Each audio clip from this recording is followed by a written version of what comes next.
This regular meeting of the Carrabelle City Commission is now in session. It's Thursday, November the 2nd, 2023, 6 p.m., and the meeting is being conducted in the Carrabelle City Hall chambers.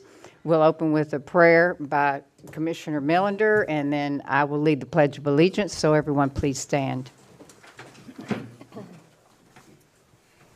Let us pray.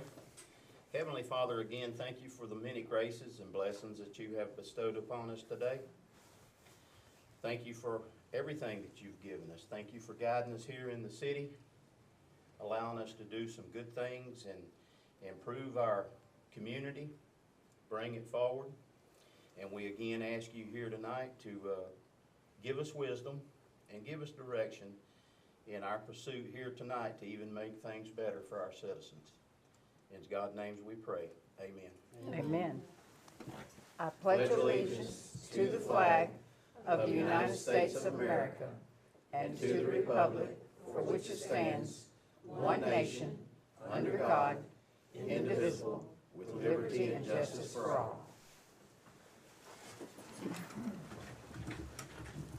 Okay, good evening and welcome again. If you, thank you all for silencing your phones. If you would like to speak on an item on the agenda, you need to complete a speaker card when we have discussion, and Ms. Keisha will call you up. Now, if you're already scheduled to be on the agenda, you don't have to complete a speaker card.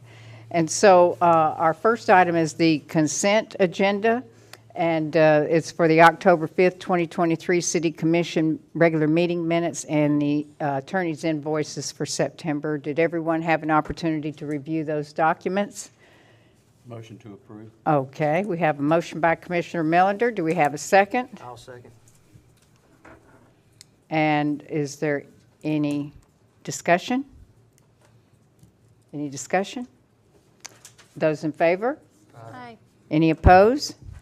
And that motion carries, Ms. Keisha. The next item on the agenda is public comment, and this is an opportunity for anyone to speak on an item that we do not have on the agenda. If you'd like to have a public announcement or ask questions or make a comment, this is the time to do it. And you're welcome to come to the podium. We'd like to hear your comments. All right, then we'll move on. We have several people attending this evening, and it appears no one wants to make a public comment, so we'll move to the commissioners' reports. Commissioner Walden, do you have? Okay, Commissioner Brown? I have a short report. Tomorrow is First Friday in downtown Carrabelle. Mr. Cal Allen's art is featured at the Rio Gallery, and there'll be live music in the streets, and the shops are staying open late until 8 p.m. Lantern Fest is at the Crooked River Lighthouse on Veterans Day, Saturday the 11th. And that should be a lot of fun. It always is. And this month, while you're holiday shopping, please consider supporting your local businesses. Shop Small Saturday is November 25th, which is the Saturday after Thanksgiving. And all downtown shops will be open and stocked with the perfect gifts.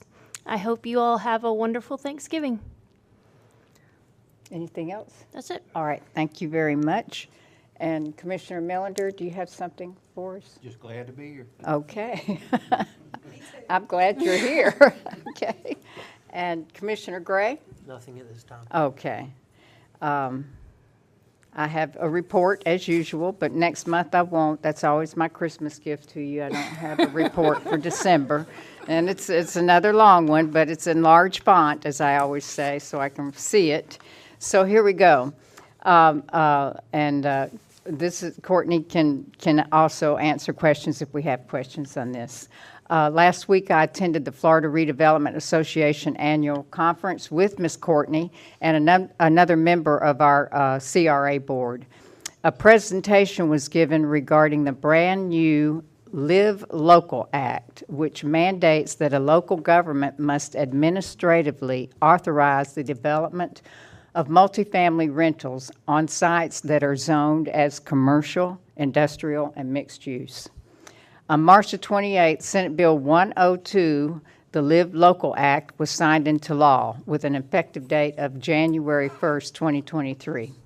This act also provides that certain multifamily developments will be eligible for a 75% or 100% ad valorem tax exemption, which would affect tax revenues countywide, citywide, and in our CRA districts.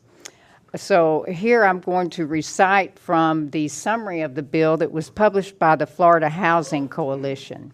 And it's Section 3 regarding zoning and land use and the role of local government.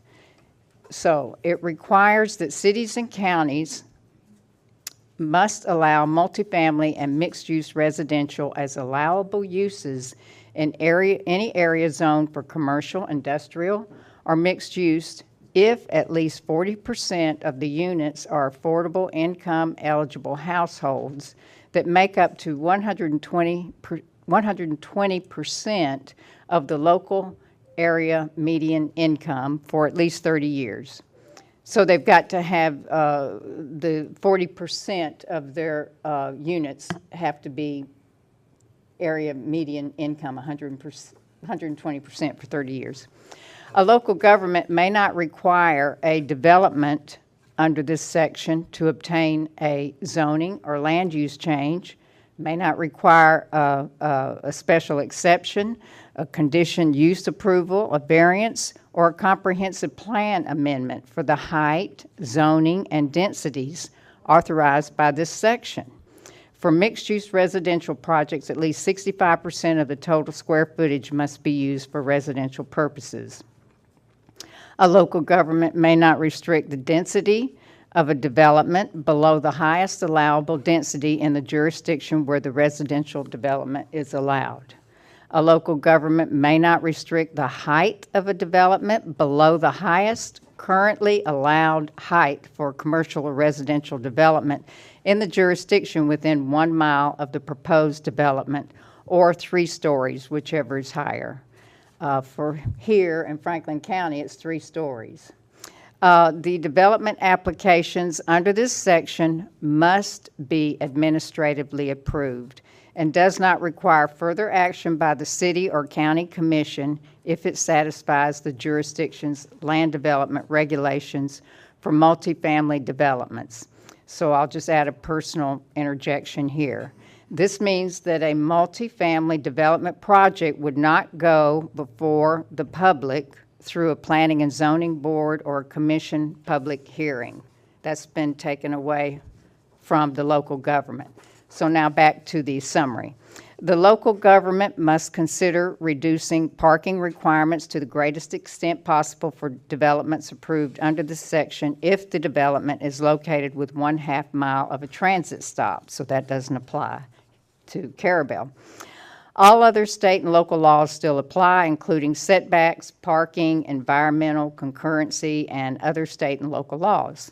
This mandate does not apply to property defined as recreational and commercial working waterfront. So, in conclusion, this new law mandating that local governments must administratively approve affordable multifamily and mixed-use residential developments in commercial, industrial, mixed-use zoning is expected to be very controversial. And that's why they brought it forward to us so that we would, have a heads up and that we would be able to share it with others and start educating the public. The development request and site approvals for these type developments will no longer come before the public, as I said, through P&Z board meetings or commission public hearings. These requests will come to the administrative staff, and they'll be reviewed, I believe, by like our engineering review as they're done, and then approved. The public will have to be educated regarding the new Live Local Act, and it will be a learning curve for all of us, but I just wanted to bring this to everyone's attention. It's in law right now. It became effective July the 1st, and that's it. I wish everyone a happy Thanksgiving. Thank you for being here, and we'll turn toss it over to Mr. Hartman for his report. All right, I have it. Okay, yes, not. Thank you. That's my gift. All right. Thanksgiving gift. Okay, Ms. Courtney, our city administrator. All right, you guys got your department reports this month. Do you have any questions? All right, we are still waiting on the work to be done at the water plant building. And I don't have any updates. Ms. Tamara may have an update on the elevator, but I haven't, it's still in the works, but they haven't got it, it's been ordered, but they haven't got it installed. And then we will need to schedule for, if you guys want to, for a workshop for the disposition of the old City Hall building. We had one earlier last month, but if y'all want to have another one, we need to schedule that. What do you all think? Do we have new information to discuss? No new information. No, and we're going to be scheduling a final amendment budget hearing under Keisha's, so, maybe if we can think about it here for a minute and do them both on the same day or something. Okay. And the last thing that I was going to report is that we had talked about trying to do a ribbon or groundbreaking for the Veterans Park, but it is just not going to be done. Even next week, he's just having landscapers come in towards the end of the week, and there's parts that he's still waiting for that he can't finish until the Pentagon in the middle can't be finished completely. And so instead of rushing him to try to get this finished, we want him to do a good job and take his time. What we have discussed is maybe trying to plan something for Camp Gordon Johnson in March. And that's all I have. Okay, all right. Possibly it could be done on the day of the parade, and we'd have an automatic crowd there. Yes. Okay. All right. Disappointed, but it is what it is, and I do agree. I don't want to push it and get a piecemeal work, which we've discussed that, and even with a contractor that will want a good job. So, Yeah, I was out there today. I don't know if any of you, well, you didn't. I know you weren't here today, Courtney but. and I went down a couple days ago. But they've got the pavers. They took them all up and they've relayed them, and they're looking very good. Right. So it's coming along. All right. And we're talking about our flagpole, military flagpole display there at Veterans Park. All right. Anything else? Any comments for Courtney? Okay, Ms. Keisha, our city clerk. Okay, get your calendars out. We will be closed Friday, November 10th, in observance of Veterans Day. November 16th at 2 p.m. is a regular P&Z meeting. November 21st at 1:30, we have a regular CRA meeting. November the 23rd and 24th, City Hall will be closed for Thanksgiving. And we need to schedule a final amended budget for the 2022-2023 budget to close them out.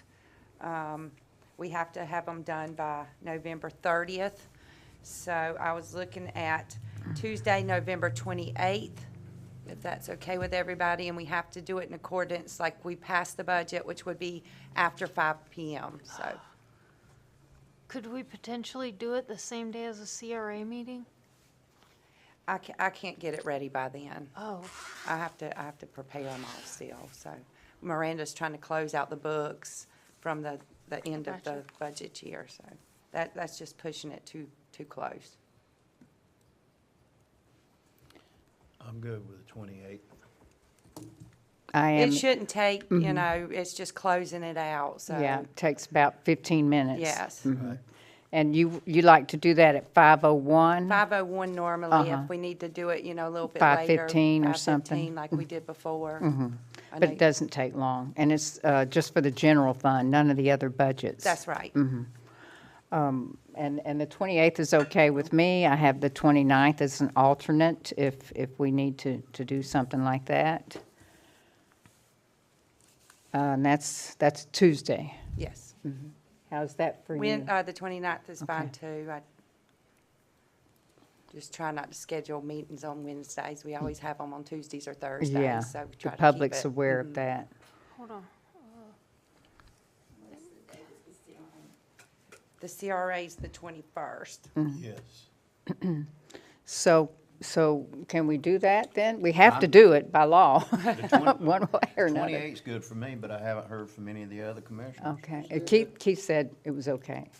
And Commissioner Gray? It's okay. All right. Good. Okay, Is then. 5:01 okay, or do we need to push it back so y'all can close up, or 5:01? 5:01, okay. We need a motion for that, please. I'll make a motion. Okay, November the 28th at 5:01. All right, and that's Commissioner Brown. Do we have a second? Second. And Commissioner Melander seconds that. Is there any further discussion? Any further discussion? Okay, those in favor? Aye. Any opposed? All right, and that motion carries. Thank you. Anything else, Ms. Keisha? And then we have our next city commission meeting on December 7th at 6 PM. And that's it. Oh, and if you want to do the workshop on the same day, we could do it a little bit earlier, On the same either the day? CRA day or the special meeting day, if y'all wanted to have a workshop. Leave that up to Bill and Sabrina, because I'm good with either one. I am as well. We did learn some things at conference that, we could apply to that area at the CRA conference. And as I mentioned, I'm working on the, trying to get an up-to-date expense to budget on the American Rescue Plan Act budget that I could present there to show you if there's some monies that could be spent on that property if we so chose. That was the pleasure of the commission. Yes, fine with me. Make it a short meeting because we've kind of gone over our options on that. So do you want to try to do that in the evening on the 28th, or do you want to do it in the morning on the 21st before the CRA meeting? What week do you not work? That's what I was thinking, but it would be better to do it in the evening for me either way. Oh, either way? 28th in the evening, right after the other meeting? That's right. Okay, that's fine with me, and that would give the public an opportunity to come to a workshop in the evening. You know, we usually hold them in the daytime. That would be great. Fine with me. Okay, so we'd say about, what, 5:30? Yeah, Okay. 5:30 will be. Okay, I'll make the motion for to schedule the workshop at 5:30, Okay, on the 28th. 28th. Okay, and that motion is by Commissioner Brown. Do we have a second? Keith. Okay, we have Commissioner Walden, and that is for a workshop regarding disposition of the old school building, old City Hall building, November the 28th at 5:30. Do we have any further discussion? Those in favor? Aye. Any opposed? And that motion carries. Okay, do we have anything else for Ms. Keisha? Any questions, comments? Questions, comments from the citizens? All right. Glad to be back. Yeah, very To good. see you firing on both cylinders. Yeah. Okay, we'll move on to the next item in the city staff report, and that's Mr. Russell Large with Inovia. All right, thank you. First up is Baywood Drive Improvements Project. I reached out to the District 3 Local Programs Administrator, Maria Showalter, and asked for some dates ahead of Thanksgiving, the week of November 15th. I asked for some dates and times that she may be available for us to have a virtual meeting with her and look at that application and how we may change that up to be successful in this next funding cycle. So as soon as I hear back, I'll let Courtney and Mary know as well. Okay, About that. so the week of the 15th Yes. of November, okay. Yes. Got to put my glasses on to see this little print here. Okay. Okay. All right. Secondly, on our lighthouse project, the contractor is proceeding with the change order work that is expected to be completed in January. this year. We do have a interim inspection by DEP that's scheduled for this coming Monday, November the 6th. That's at 10:30 a.m. I don't think the city staff needs to be present for that. We'll meet here at City Hall, and then we'll run out and do some field review with him. Also, DEP has extended the SRF grant until June of 2024 to allow this change order work to be completed. So the loan payments will not be due until that time. So that's basically a year extension. All right, on the Marine Street project, the boardwalk is just about complete and looks good from what I can tell. The seawall repair and the sidewalk replacement's underway, and we know that the contractor has ordered the street lights at this point. On the Ryan Drive drainage improvements project, there was a real estate agreement that Mr. Hartman prepared. The owner asked to make a few changes. I think they were relatively minor. So I would expect as soon as that's executed, that project will close, and then we'll be able to move on with permitting for that one. On Avenue C, the overflow boat parking, there's a few miscellaneous comments that DEP had that we have to address. And I would expect as soon as we turn those around that permit will be issued also. On the golf cart crossings maintenance agreement with DOT, that's been in their hands for a while. We've asked several times about the status, and they tell us that they're continuing to review it. So we've done everything that they've asked at this point, and we're just waiting on them. Okay, for the well number 5, we're preparing the consumptive use permit. We'll have some coordination we'll need to do with Charlie and Courtney, but that will be submitted to the Water Management District in this next period. And that's all I have for tonight. Okay, do we have, thank you, Mr. Russell. Okay. Is the Marine Street project looking to still be done by December 9th, do you think? It's holiday on the harbor. Yes. I don't know the answer to that question, but I will find out. Okay, thank you. And will you see if they have a timeline on the streetlights? Because I have a lot of them that are out and I'm getting calls, but it's not feasible to replace them when Yeah. $8,000 when we have ordered new ones. Right. Yeah, I wouldn't expend money to replace them, Right. not right now. Right. I'll find out and Okay, let you know. thank you. Okay. Okay, and I have a question regarding the sewer to septic at Lighthouse. So although the SRF grant payment is extended until June, you say completion is expected in January. Are you still expecting that? Yes. Okay, all right, that's good. Very good. Yes. All right, thank you. All right. And I believe the deadline was before January, so we had to extend it past Okay. January. All right. Any other questions for Mr. Russell? Good, thank you. Thank Okay. you. All right, thank you so much. And that's that. And we'll move on now to our advisory board reports. And the first up is the Carrabelle Waterfront Partnership, Ms. Tamara, and you gave us a detailed on you want to tell us about your lift, your elevator there, if you don't mind?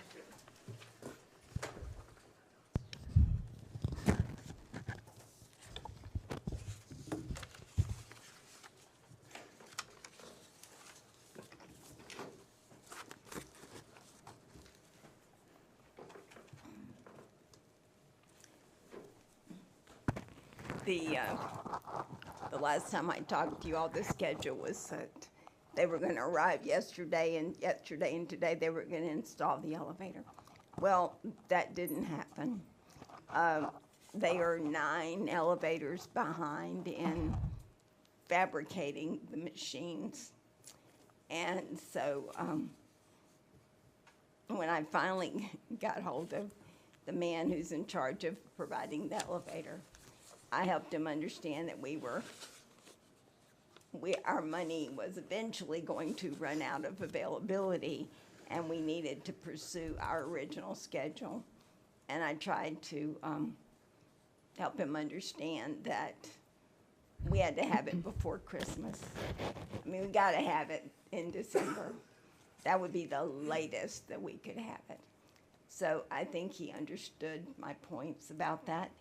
I was a little distressed over the fact that he didn't bother to call and let us know that we had lined up, at his request, the electrician and the phone company to meet there to get everything he needed. And then for him to not let us know that I just thought it was a terrible thing. Anyway, but he understands that now, and fortunately, the phone company guy was able to do what had to be done there at the time, so that worked out, and then they'll bring back the electrician another time. But the site prep is done, the foundation's poured, the bars are totally reorganized to make everything safe and provable, and all we're waiting for is the actual box that the elevator goes in, and it should take them less than 2 days to finish it up whenever they can find one. But I was pretty miffed about that yesterday because, you know, for months they've been telling us this time. We said it based on what they told us. Mm-hmm. So anyway, so I was hoping to say that we had a lot to be thankful for Thanksgiving, but now we're wanting Santa Claus to bring us our elevator, and we hope that we'll be able to do that. So, and we were going to have a big party, and now that's totally off the books. I'm just thrilled. We can still have a party. We can still have Or you a can party. celebrate it for the new year. Yeah, we'll Have a New Year party. We are. And we have, I know you all are aware that Joan Mady, who's the curator at both our museum and the Lighthouse, had an accident, has been in the hospital, and she's out of intensive care. She's been home, and she's coming back, but she cracked her head really bad. Wow. So we're putting off our planned opening of the tape sale exhibit until we can get her back on her feet, because there's no reason to rush until it's time. So that'll probably be in the first of the year. But otherwise, things are good. Lots of visitors from all over. I did have a question today from some fellows came down just to find out about Buck O'Neill, our hometown baseball player, and they wanted to know what happened to the sign. And there was a sign out at Kendrick Park that's no longer there. Oh, there was, yes, like a little memorial there. That's not there now? No, it's the one on the highway, Oh, not the memorial in the park. oh, but it the- was like a DOT sign in a way, wasn't it? I just don't know. They told me. It was a green sign. But they stopped to ask me about, I mean, they stopped in the museum to find out about it, and they're very proud of him and were very interested in his life in the town during his time. So maybe we can look into that. I hadn't had a Yeah, chance to tell I Courtney. think that was a sign that was, somebody might have taken it even, but that was a sign I'm sure had to be approved by the DOT. It had been there for a good long Quite some time. So, anyway, if we can find out some more about that, maybe we could. It is interesting what people will come specifically to see. Mm-hmm. And he's a good one. Anyway, Okay, well, thank you, and the elevator will come through sooner I know, or I just- later. We're all accustomed to things running late with contractors, so that's just the way it is. I know, it's true. Okay, all right, thank you. And then we'll move next to the Carrabelle Aviation Advisory Board report, and we received a written report from the Chairman Sullivan, And do we have questions? Mr. Sullivan is here as well if we have questions or comments. His board has made a recommendation for Mr. Tom Mesher to be appointed as the new CAAB member. And his resume of sorts was attached. If you all had an opportunity to look that over. And so we need to take action on that to appoint the recommendation, if it's the pleasure of the board. And then the Aviation Advisory Board is still continuing to look for an additional member to fill all of their 7 seats on that board. So do you have questions to Mr. Sullivan regarding Mr. Tom Mesher? I did get to meet him. Any questions? Just a comment, I'll Okay. apologize, I haven't had the opportunity to look at it, and I haven't met the gentleman, but if the board's recommending him, I'll make a motion that we appoint him. Okay. I'll second. Okay, Ms. Keisha, that motion is by Commissioner Millender, second by Commissioner Brown to appoint Mr. Tom Mesher as the 6th member on the Carrabelle Aviation Advisory Board. And is there any other discussion? Any discussion? Those in favor? Aye. Any opposed? And that motion carries unanimous. Okay, well, we welcome Mr. Mesher to your board. Okay. All right, then, and the next is the Crooked River Lighthouse Association report. Mr. Steve Allen. Courtney, I sent you a couple of slides, email, if you have them available. So first of all, the report from Joan is she's out at the lighthouse today, right now, having a meeting, which is why I was a little late. I will go join her and make sure we don't get in any trouble. I don't get assigned too many more tasks. So the big announcement is Lantern Fest coming up next weekend. We have the Currys, a harmony group coming from Tallahassee. They're really a big deal. We have the dancers, as always. They're part of Lantern Fest. And the park is being lit and prepared ahead of time, and we think we're going to be okay.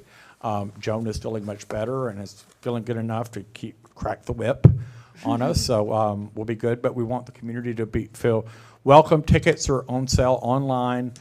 You can go to crookedriverlighthouse.com and purchase a ticket. They're $15 now. They'll be $20 at the gate.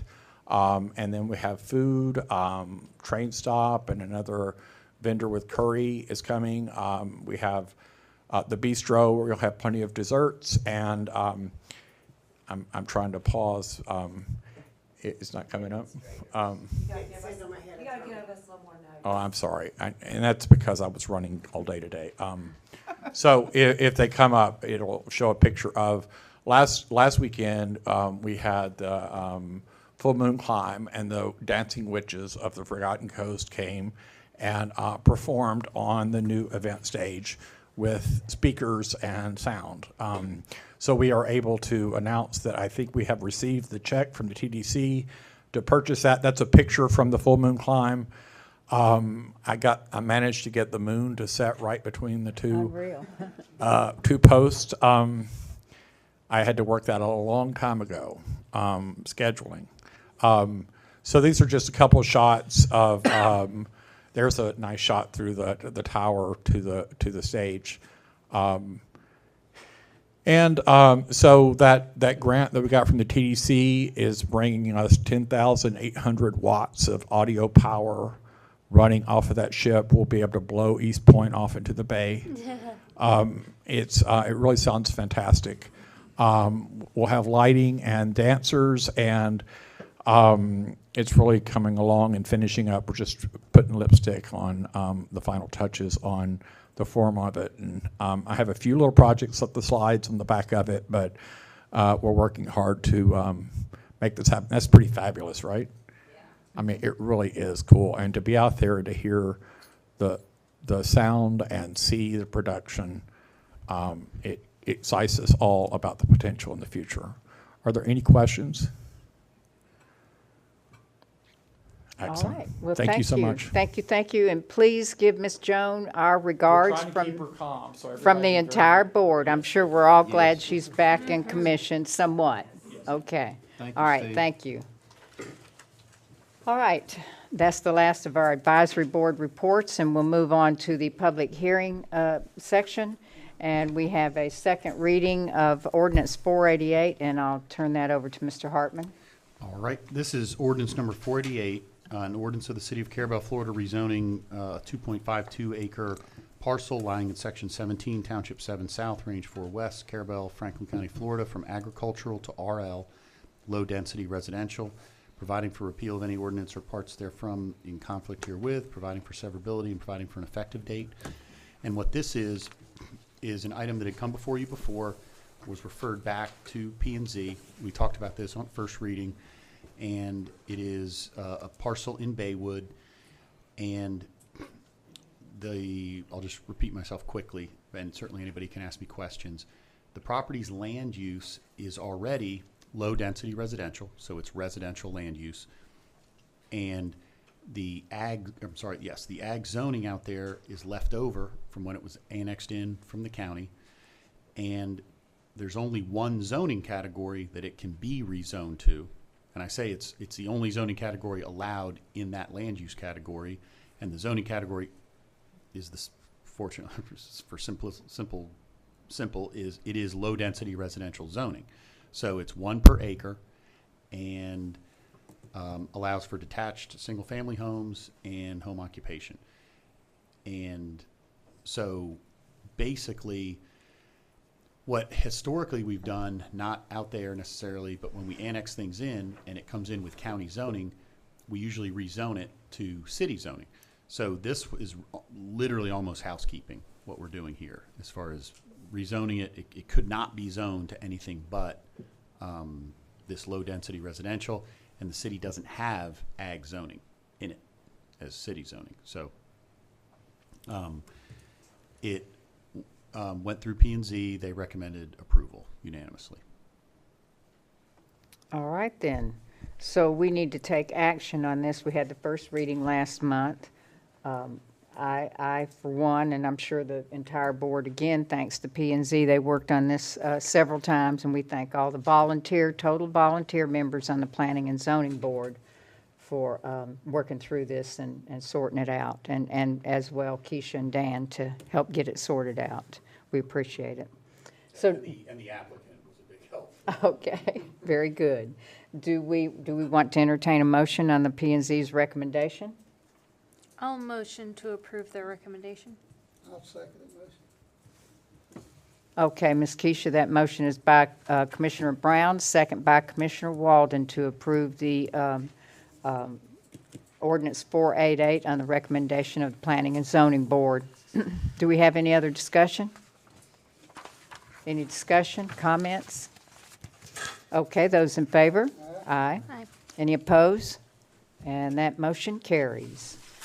All right, our next item under public hearing. Okay, these two are the land use and zoning change on the, for the cemetery. Yes, the The cemetery. cemetery expansion. And it's a second reading for 491. Second reading for 491 and second reading for ordinance number 492. Yes, sir. I'll go ahead and read them by title.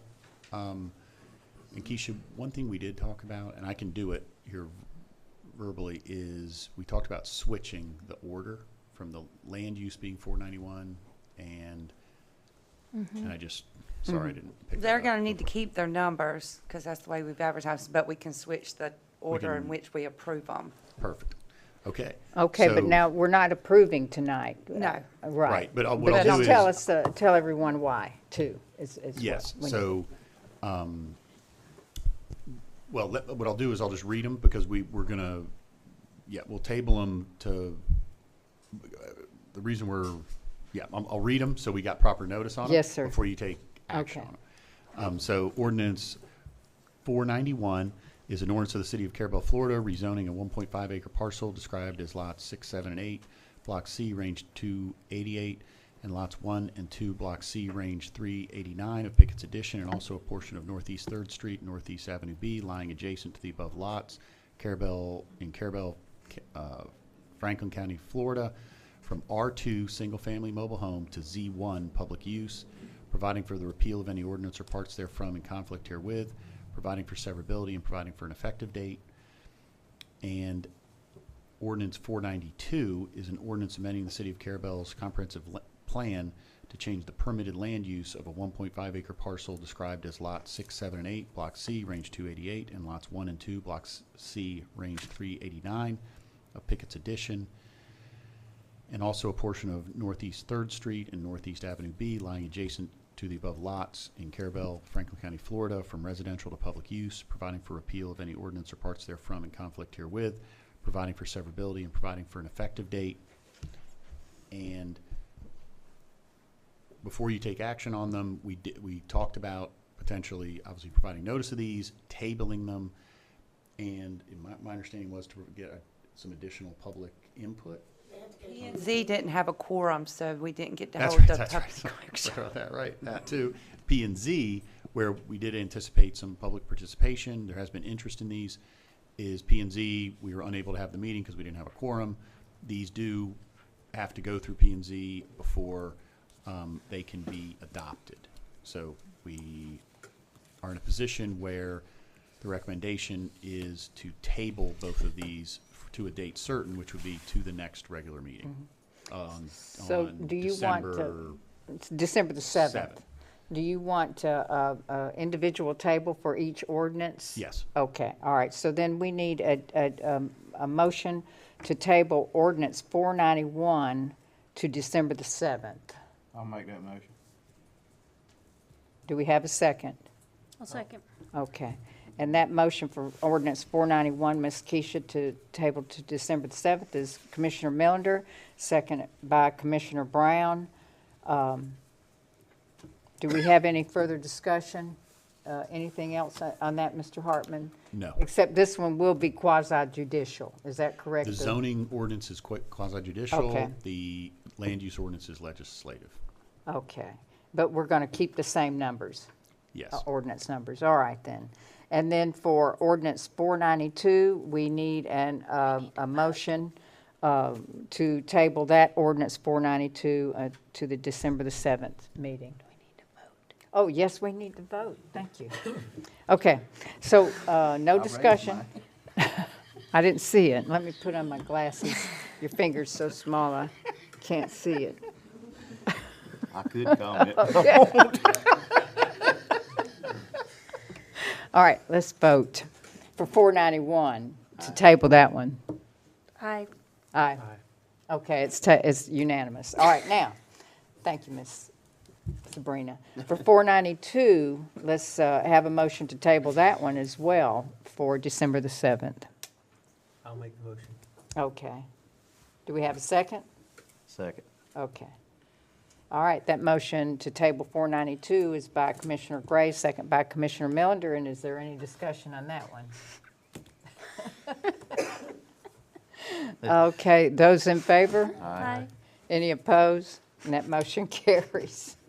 All right, so 491 then next month will be quasi-judicial, and 492 will be under the regular public hearing. That's correct? That is correct. All right, then. Okay, and I think that's all for public hearings, so thank you, Mr. Hartman. And then now we're going to move on to new business, which is item 1, discussion and possible action concerning the high water bill at 1478 Highway 67. This is requested by Ms. Hope Stewart, and if you'd come forward. And did you bring some wording that you'd like to speak to us? I did. I wrote it down. That's good. I write all mine. Okay, So, okay. yeah, there you go. Is this better? And introduce yourself for the record. Okay, for the record, my name is Hope Stewart.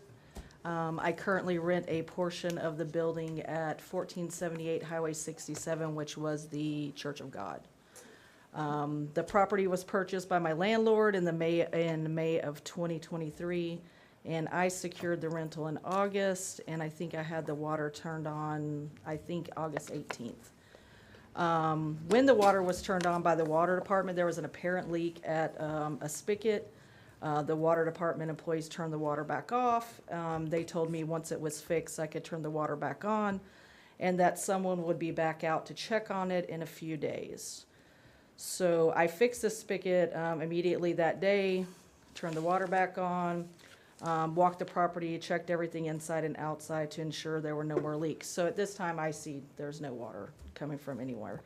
I never received a call from the water department stating that there was an issue with the water or that there was still a leak until September the 15th.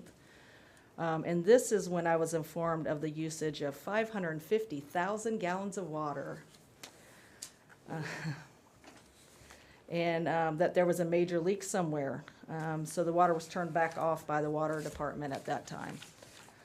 So once again, we searched the property extensively, because it's 2.5 acres, so there's, it goes back there. We could not find any water leak. We just searched for, we just couldn't find it.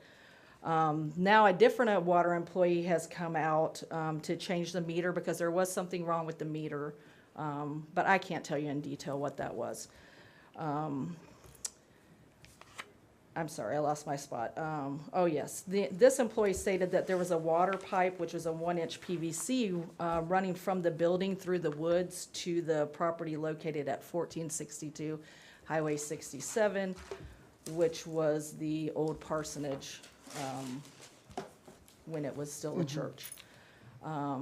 That employee for the water department stated that the pipe going to the 1462 Highway 67 home must have burst during the December 22 freeze last year.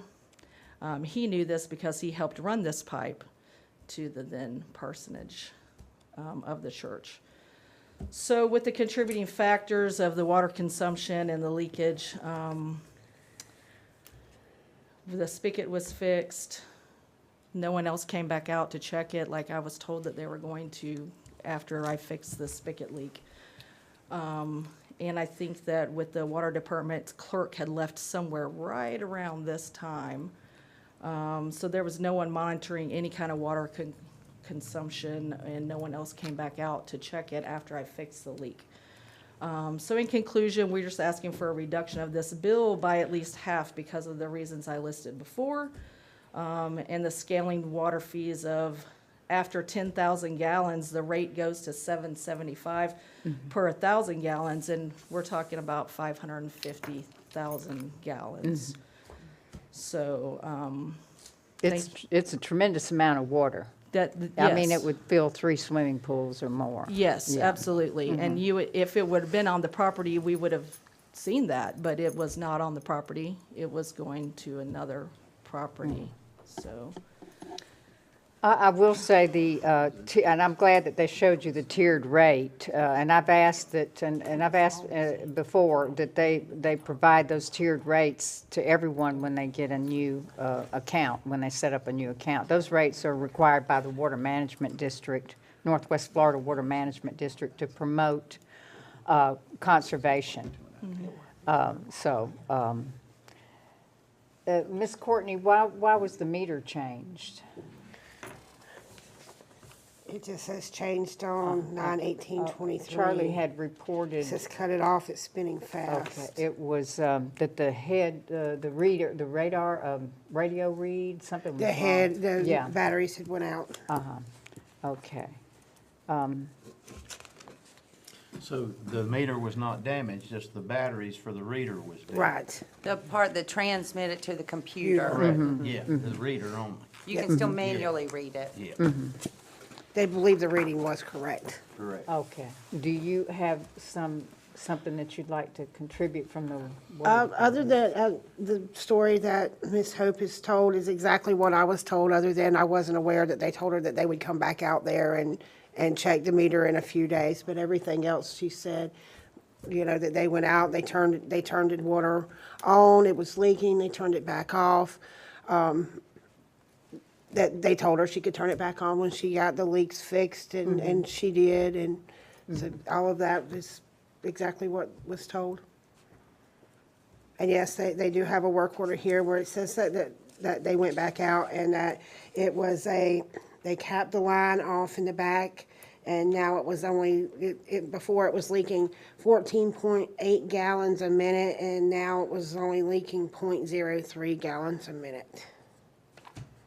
So it's still leaking? It was as of 10:10. It is not leaking that amount. It's like it was a small little drip from a water fountain inside. That was the .003. So that's been taken care of course, but that's definitely not where the 550,000 gallons came from. 14 the 562,570 gallons was from the 1-inch pipe that was run to, it was a manufactured home back there. So when the church left, they sold that or Yeah. got rid of it and took it out. So the pipe that is run, that they capped off is actually running through the woods it's not on the 2.5 acre property. It is running to the 1462 Highway 67, which is if you're coming from Tallahassee Street, it's right at the corner of Baywood and 67-ish. They got rid of the trailer first, and then they moved into Mike Mock's old house there on the corner, so on the brown house just before the church. But the mobile home sits on the church property and uses the It church's did. meter, It used correct? to. Yes, it did. They were And all it's tied gone together. somewhere now, Yes. that white mobile home that Yes. was That's there. correct, Right. yes. And who repaired the leak there? John Lee says he did. Okay, well, that's a courtesy there, because if he's on private property, he's not required to go on private property to repair a leak. That's correct. It was absolutely a courtesy, and he knew, and that's what I was saying, that he is the one that knew about it because he actually ran that line. Uh-huh. So Did he run the line as a city employee to a? No, I assume no. On that. Yeah, he went to that Okay. church, yes. yeah. Yeah. And I guess just for I know we kind of have a standing policy of how we deal with these. This one's sort of potentially a little different, but one of the things I'm still confused about is the 1-inch line. Did it run off of the property purchased by your client? Yes. Or, I mean, your client, your Yes. landlord? Yes. Yes, it did. You But mean we had no knowledge of that. What I guess I'm saying is, normally, we have our way of dealing with these. Mm-hmm. But what we've got here is we've got customer side of the meter is serving more than one property, right? That are not owned by the same person I anymore. think it's all That's owned by. correct. It's all owned by the same person. It's all owned by the same person. It's just It- no is. longer there. Well, I understand the house is gone, Right. and then we're talking about 2 different addresses. Is it 2 different lots and the same owner? They are not, it's not the same owner, because, Yeah, that's where I'm getting confused. I mean, I know- They've sold the church off, and then they've sold the parsonage off separately. Got it. So it's the all parsonage it's is all owned separate by- now. It used to be all together. Now it's now it's separated. That's It correct. was all together when it was the church and the parsonage, but now they've sold off the parsonage and the church They separately. subdivided it? It's already divided, subdivided. right? Yes. It was already 2 different parcels. Yes.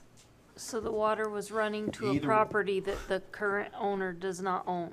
that's correct. Right. Yeah, That's they- weird. That's a different Yes. twist on things.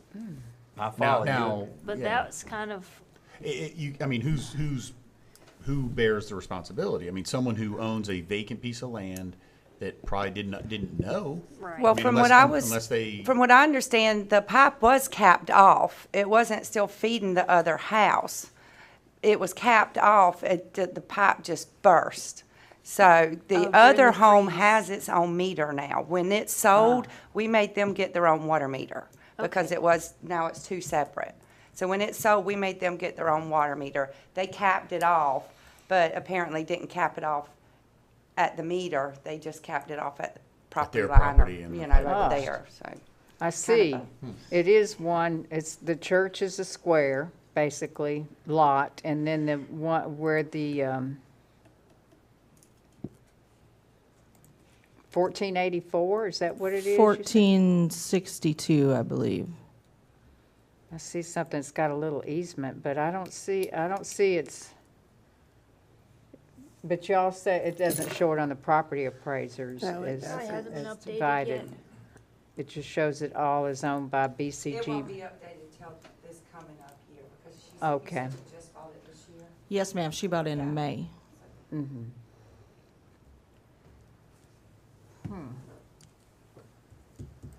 Well, that is a little different.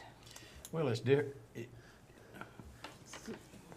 it's different physically, Yeah, but it's not different by responsibility. And I think that's where our attorney was going. It's the reason why I was sitting here, I had the same question he had. Because I'm sitting here, and I guess if I can give an example. My meter, right up the road here. When I leave the city meter, I'm responsible for that. If I have a line that goes all the way through my property onto the next property back there, and that same line, I'm responsible for that line. Well, if it's running out back there, that's my responsibility. And again, I have to say that when you turn the meter back on, as you described, did you see the meter spinning? It was spinning normal, what I would consider. Shouldn't spin to at be all if you don't have a Just leak. a little bit. I'm sorry, I don't really work for the water department, so that's just not, you know what I Okay. mean? I just turned the water back on like the guy said, and then they said they would come back out to check on things in a couple of days. So I walked around the property, checked out, make sure that I didn't see and physically see anything else, and I walked the entire 2 acres. Right. So I would not have seen that because I didn't walk through the woods or to the house that was next door, But the meter was still spinning. You should have seen that. which is why I'm asking for a reduction of the bill by half. So we are taking responsibility, and we'd like some responsibility to also be taken by the water department. Well, and I'm not trying to be rude by any means. I'm just trying to stay standard on where I see I've been since I've been sitting on this board. And I try to use myself as an example. Yesterday, I had a water leak at my home. Tiny water leak, meter barely spinning. I didn't call the water company because there is a shut-off on my side of the meter, if you will, the landowner's side of the meter. And I turned it off and I repaired it because it was turning, barely, but it was turning. And I repaired the leak, which it was minor, it was tiny. It was more of a drip, but it still made that meter spin if you sit there and watched it. It wasn't just like it was just going. Anyway, I repaired it, and then I turned the water back on, and once everything filled back up, the spin of that meter stopped. But I probably watched it for a good minute, minute and a half to make sure that it didn't move from that point. Because had it moved from that point, I still had a leak somewhere. And anyway, that's my responsibility. I did that. It's on my side. It's not on the city side. And in the past, since I've been on the board, and the rest of these commissioners have the opportunity to speak, we've always tried to be very fair to our customers, and we are, I feel like we are. And we've been able to work with them a little bit on the sewer, but we've not been able to work with them much on the water, but we have on the sewer. And it's difficult because I do understand your dilemma by all means, but it's a difficult thing to do and being persistent with the business for the city. And the other thing that I heard you say, and I'm proud of, is our water employees, sounds like they went above and beyond what they're supposed to do because they're actually not supposed to be on private property. They're actually not supposed to be on private property at all. That's correct. Yeah. And I understand So- that he went around and helped find the Exactly. water hose that Yeah. was running or the outside faucet. And I brag there because we do have good employees and they do go that extra mile to try to help the citizens. But by policy, they're not supposed to step foot over on private property and do anything. Yeah, I appreciate him knowing where it was coming from. Absolutely. So anyway, there's my comments. All right, thank you, sir. I will say, I've been on this board since 11, And we have always acted in the same manner whenever there was a water issue similar to this, like this, whenever water has been used and the customer is generally always responsible for the water that's used on the customer's side of the meter. We've always acted that way, in that manner since I've been on board. And it's very difficult, and there have been some high water bills, and I've actually had to pay 2 high water bills. In a yard we had once, we had a water faucet sticking up in the yard like this. We weren't here full time. It was a second home, and we backed up and broke the faucet off, and it ran that way until the water bill, they went out and read, and I mean, it was a very high water bill. When I learned about your 562,000 gallons, I immediately said, well, what about the sewer? Are you all, well, they have a septic, they don't have sewer. I asked the same Yeah. question. Because we'll remove all of the sewer charges right off. One night this week, we don't know if it was myself or my husband, flushed the toilet before we went straight to sleep, and that handle stayed down, and that toilet ran full blast, open, full blast, not a little trickle on the back side of the bowl, full blast, all night. So that's around 15 gallons a minute, 15 to 18, 20 gallons a minute, we don't know. But that's going to make our bill go up because it was just 2 of us in the house, and, so, but I can't come and ask for a reduction in my bill, but we've had two really high water bills, and we watch our water now if we go out of town. Sometimes when we go off to Tallahassee, we turn our water off at the main. We keep our ears and, open to see if we hear any water running, and, we just keep a check on it. So, and I think Mr. Keith has had a leak. Yes. So I just want to say something. It's like, you're not the first person to ever come in here with these high water bills. I know. And if we exempt you, say we forgive it, what about all these people that we didn't? I'm not asking for an exemption, and I'm not asking for it to be forgotten. I'm asking for partial We're responsibility. just trying to stick to our policy. I hope you understand. I completely We feel your understand. pain. I mean, we don't take great pleasure in making you pay for all the water you accidentally lost. But this is nothing new to us. And believe me, ain't nobody on this board don't feel your pain. And if we could help you in any way, usually, like I say, with the sewer, we will forgive it. But the water, we can't do it because that's our president. We've said it's your responsibility. Okay. And it's difficult to forgive the fee because it costs money to produce the water, to pull it out of the ground, pump it out of the ground, and the chemicals and the labor, electricity to pump it out to the individual houses.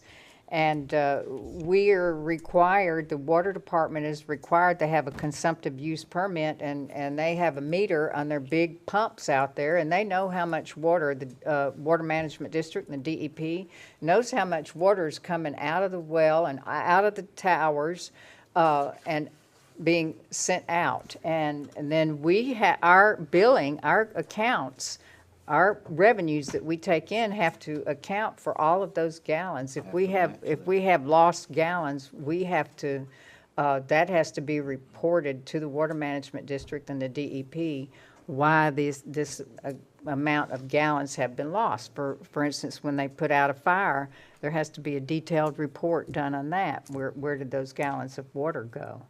So that makes it even more difficult to and this is a lot of water. Your bill is going to be high. It is. I know I know it. I just want you to know I'm aware of it, and I think Now, can I say that we usually let those be paid off not all at one time, but maybe just a payment plan. We have a little payment extra every plan. month till it's paid, because we know you don't want to come up with that kind of money all at once. Well, I can't. I So understand that's just that. the We fact. understand that. Yeah. The landlord's not here, and I was asked to come, so. But this, I don't know if I should, I mean, Have you talked to your landlord? Yeah. about Maybe this is some of his responsibility? The landlord and I have actually discussed this, and she is out of town on business and asked me to come to this meeting, so. okay. Because you was understanding when you rented this property that all was taken care of. I mean, that's a Yeah. major I responsibility. think your landlord's partly responsible for this too. Yeah. And that, we'll work that out. Yeah. Okay, all right, thank you. Okay. Okay. Thank you for your time. Yeah. Okay, thank you. All right, thank you. Okay, and thank you, Ms. Hope. Thank you. All right, so we won't be taking action on that one, but, all right. So then we'll move again to, under new business, item 2, discussion and possible action concerning the filling of 2 water and sewer department vacancies. And we have a water technician 1, which is entry level, and a water and sewer clerk. So, Ms. Courtney, you want to? Charlie did Tell all us of the about it. interviews, and he was unable to make it tonight, but he did give me his recommendations. His recommendation, first of all, he did interview 3 for each position. We did have a couple of applications that came in after the deadline. The deadline was on the 19th, so that was 2 weeks ago. So they were not considered because they were after the deadline. His recommendation for the water tech is Stephen Tarantino, and his application for the billing clerk is Natalina Tucker. Any? Ms. Courtney, are either of these, or both? Yes, they're both here tonight. If you would like to, you want to individually or just stand up, or? At least just stand up so we can see who you are. Okay. Oh, okay. Okay, Stephen and Natalina Tucker, nice to see you. Do we have questions for either Can of we them? approve both of these together? Well, I have that on my notes here. 1 or 2 motions, Mr. Hartman? Yeah. Let's do 2 motions. Okay, 2 motions, all right. And that sounds good. So do we have any questions for either of these applicants? And you say Mr. Charlie Mr. reviewed? Charlie did the interviews. I was not involved. I wasn't even here. We were out of town last week. Yeah. So these were his recommendations. Okay, and he reviewed 3 applicants He reviewed each. 3 applicants each. And thank you all for applying. We appreciate it. So do we want to make a motion on Charlie's recommendations then? We'll have a motion first, if it's the pleasure of the board, for the water technician, recommended by Mr. Charlie. I'll make a motion to hire Stephen Tarantino for Water Tech 1. I'll second that motion. Okay, Ms. Keisha, that is a motion by Commissioner Brown, second by Commissioner Walden, to hire Mr. Stephen Tarantino for Water Tech 1. Do we have any discussion? Do we have any discussion? Any comments from the audience? All right, those in favor? Aye. Any opposed? That motion carries then. Welcome aboard, Mr. Tarantino. Okay, we'll look forward to seeing you out in the field. Okay. All right then, our next one is the water and sewer clerk. And do we have a motion regarding that? It's a pleasure of the board. Motion to approve Charlie's recommendation for the water and sewer clerk. Okay, and do we have a second? I'll second. All right, Ms. Keisha, that motion is by Commissioner Millender, second by Commissioner Gray, to approve Ms. Natalina Tucker for the water and sewer clerk position. Do we have any discussion? Any discussion or comments from the audience? All right, then, those in favor? Aye. Aye. Any opposed? And that motion carries as well. And welcome aboard, Ms. Natalina Tucker. It's nice to see you both, and I look forward to seeing y'all at work real soon. For the next Okay? 30 years. Yeah, please. Once you're in, You're in. Mr. Charlie will be in contact with you guys. And I Okay. hope I'm still here 30 years from now. I'll be Put my 100. glasses on again. I'll be 100. You will too.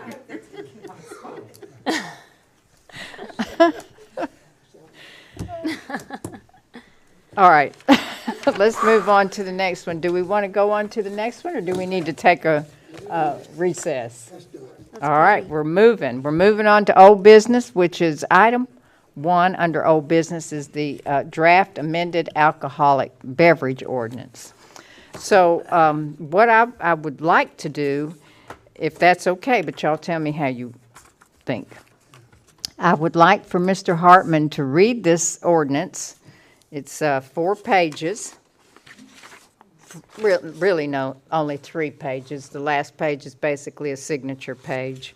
And Mr. Hartman, I would like to go over each paragraph. You know, you read a paragraph and then let's talk about it. All right. Is that all right, folks? I think that's a And good idea. Okay. What I suggest is we can leave alone the whereas clauses and all this. We'll do I'm going to call it the meat of it. So the license required, just start at paragraph 1 where we talk about licenses. Well, I don't know if we want to leave alone the where. What do y'all think? That's flavor for the soup. It but is. I can read it, but Okay. that stuff generally does not change. That's just telling us why we're doing it. I mean, we all know why we're You going want through this process. Does the audience know why we're doing it? Okay. All right. I don't want any, No, I'll do it complaints anyway. from the Pleasure of public the commission. that they didn't know. They didn't Okay, have okay. a. So it's an ordinance of the City of Carrabelle, Florida, amending ordinance number 443 is amended by ordinance 480, which is an ordinance pertaining to the sale and consumption of alcoholic beverages within the city limits by amending the distance and manner in which the distance between said sale and consumption of alcoholic beverages and churches and schools is measured, providing for repeal of ordinances inconsistent herewith to the extent of such conflict, providing for severability, and providing for an effective date. So it's whereas ordinance 443 of the City of Carrabelle Code of Ordinances presently regulates the sale of alcoholic beverages within the City of Carrabelle. And whereas the City Commission is determined to amend ordinance 443 in order to provide for public food service establishments that we've been talking about as restaurants located between 350 feet and 500 feet from a church or school to sell, serve, dispense, permit to consume, or permit to serve alcoholic beverages for consumption on premises. And whereas the City Commission is determined to amend ordinance 443 in order to revise the manner in which the distance, 500 feet, is measured for consumption of alcoholic beverages from churches and schools for standalone bar businesses. And whereas the City Commission is determined to amend ordinance 443 in order to provide for the manner in which the distance between 350 feet and 500 feet is measured for consumption of alcoholic beverages from churches and schools for public food service establishments. And then whereas this ordinance will be amending Part 2 Code of Ordinances, Chapter 10 Alcoholic Beverages, Article 2 Establishments, and Sections 10-32 and 10-34 of the City Code. Whereas the City Commission has held public hearings, taken testimony, and after due and careful consideration has determined that this amendment of Ordinance 443 is necessary to preserve the health, safety, and welfare of the citizens of the city. Okay, so basically then we're allowing, or if it's voted in, we're proposing to allow the public food service establishments, restaurants, to serve alcoholic beverages if they're located between 350 feet to 500 feet. They're going to allow that. And then we're going to change the manner in which the distance is measured instead of From property line to property line, as a crow flies, we're changing it to the main entrance in a straight line. okay. So All right, so now you're really door to door. Question there.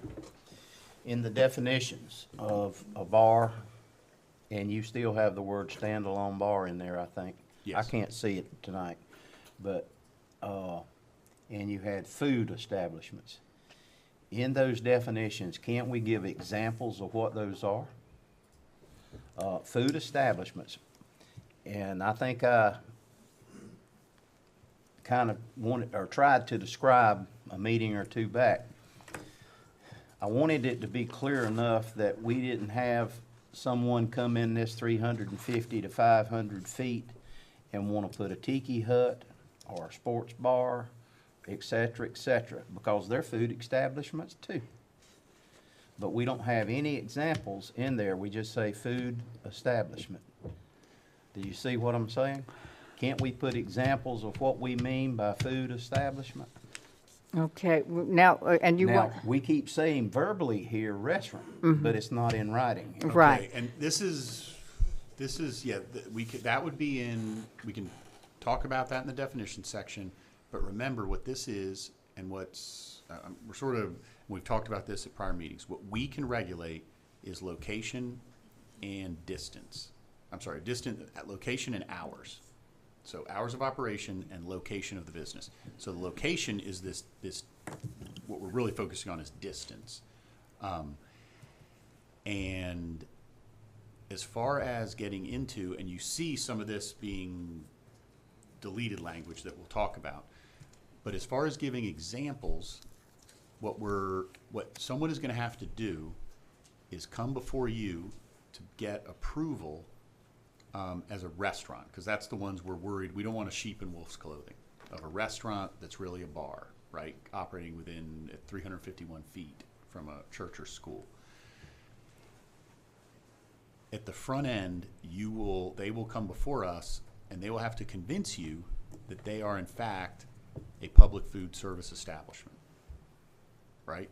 Now, if when you say, hey, and we'll give examples, if they fit within if we're talking about prohibited examples or permitted examples, right? If it's a permitted example, they're just going to say that's what they are, right? They're going to come in and say they're a restaurant, no matter what. They will. They'll say, we're a food service establishment, and probably they're going to show us, or at least say, when they come to us to get the zoning approval, they're going to say, we're applying for what, I always go with this, but what they call an SRX license, or what they used to call an SRX license, which is the food, 51% food, 49% alcohol license, and we don't regulate that, right? That's why some of the language in here being deleted, we'll talk about that, but we don't,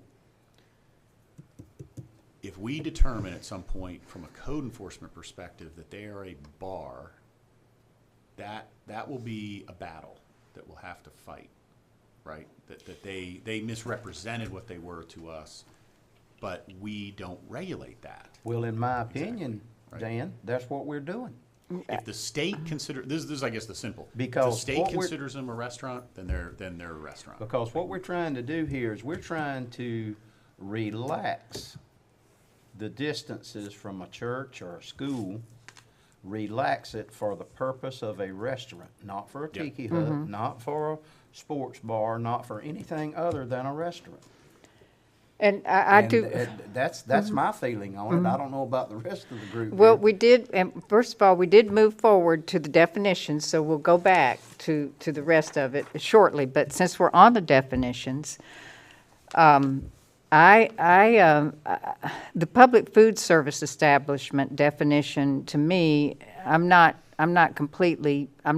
pleased with it, because it talks in there, it says public food establishment means any building, vehicle, it says vehicle, place or structure or any room or division in a building or vehicle or place or structure where food is prepared, served, or sold for immediate consumption on, so that would be on the premises or in vicinity of the premises, called for or taken out by customers. So the food could be served from I'm thinking of vending. Food truck. Food truck, yeah, and taken off, because food truck, is generally to go, so taken away.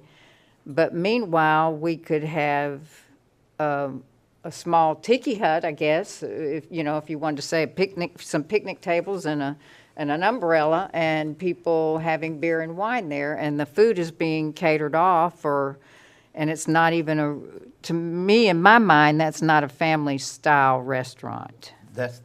And I'm the same way, and that's the reason why I'm kind of sticking to that point. Again, in my mind, I guess maybe I'm simple.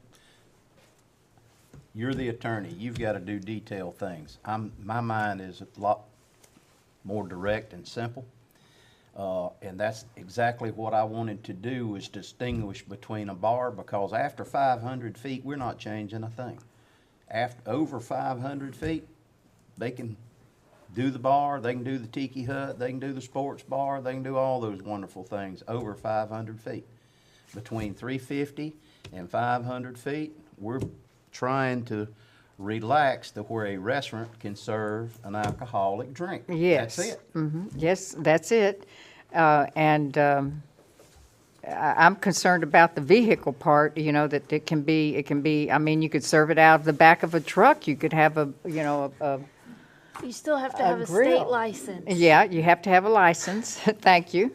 And our last ordinance said 75%, which I think is too much, of the total gross revenues must come from the sale of food. I don't know why we can't continue to have that 51%, which is what is required by the state. 51%, I don't know why we can't continue to put that. We do have in here, proceeds of catering shall not be included in the calculation of total gross revenues.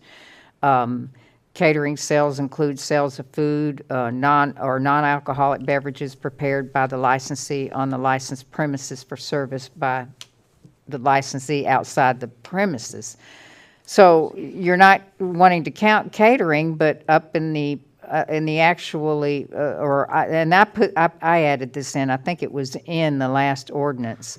But up in the food service establishment definition, it talks about called for or taken out by customers. So that's a form of catering. That's, the food is going off the premises for consumption, and it's not being consumed on the premises. It doesn't have to be. It could be, but it's kind of left open to the business owner at this point whether they want to serve food with their drink or have drink and let their food go off premises to be eaten. It's that part is a little difficult. That was me. Uh-huh. Yes, sir. Okay. This is something that, again, I've been along for the ride since 2003, I think, on this alcohol ordinance disputes and issues and everything else.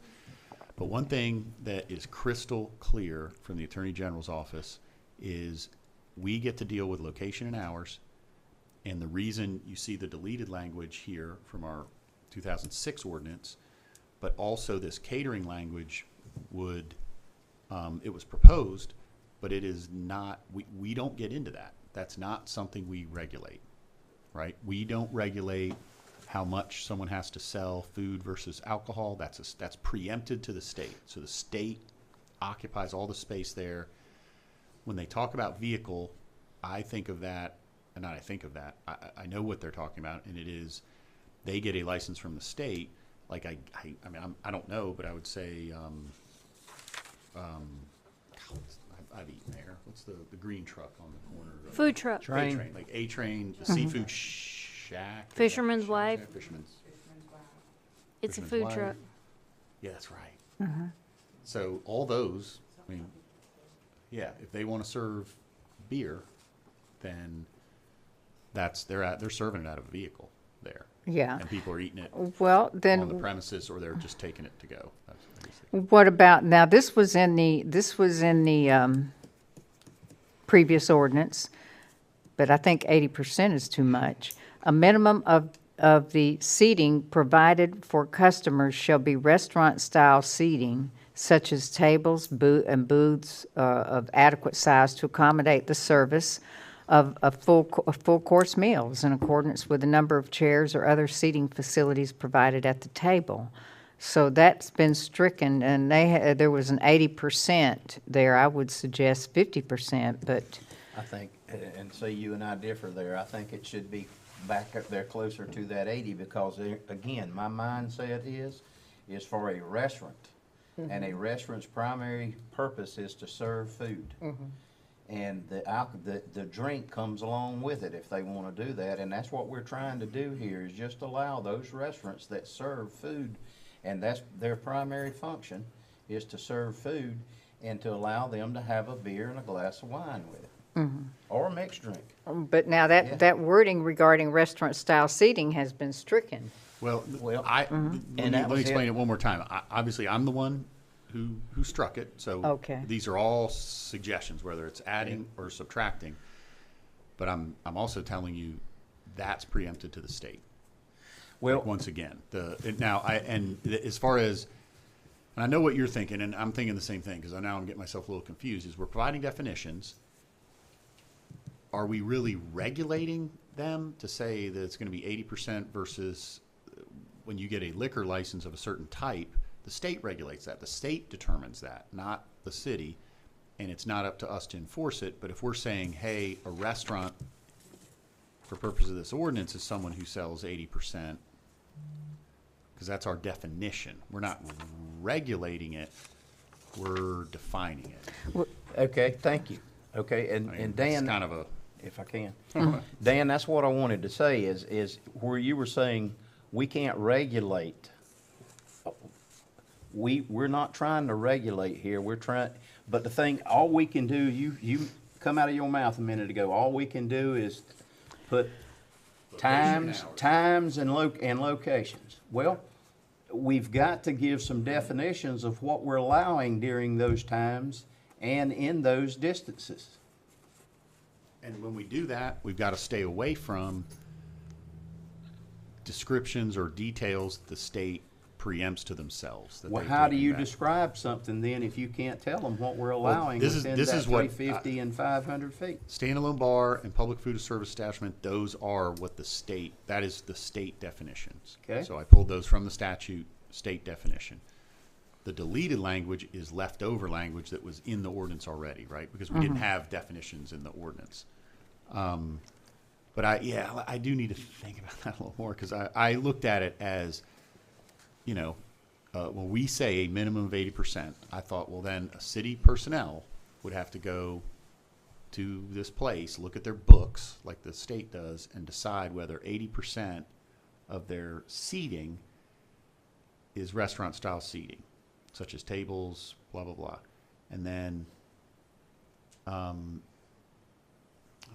is that, the state regulates how many seats you need to have in order to be able to sell alcohol. And to be able, right, to And be this- able to So get where that are we? license. We just gotta there's no point in overlapping with the state. And the state also regulates 51% of your gross revenues must come from the sale of food for the beer and wine, the 4 COP license. For So a consumption use permit license. Uh-huh.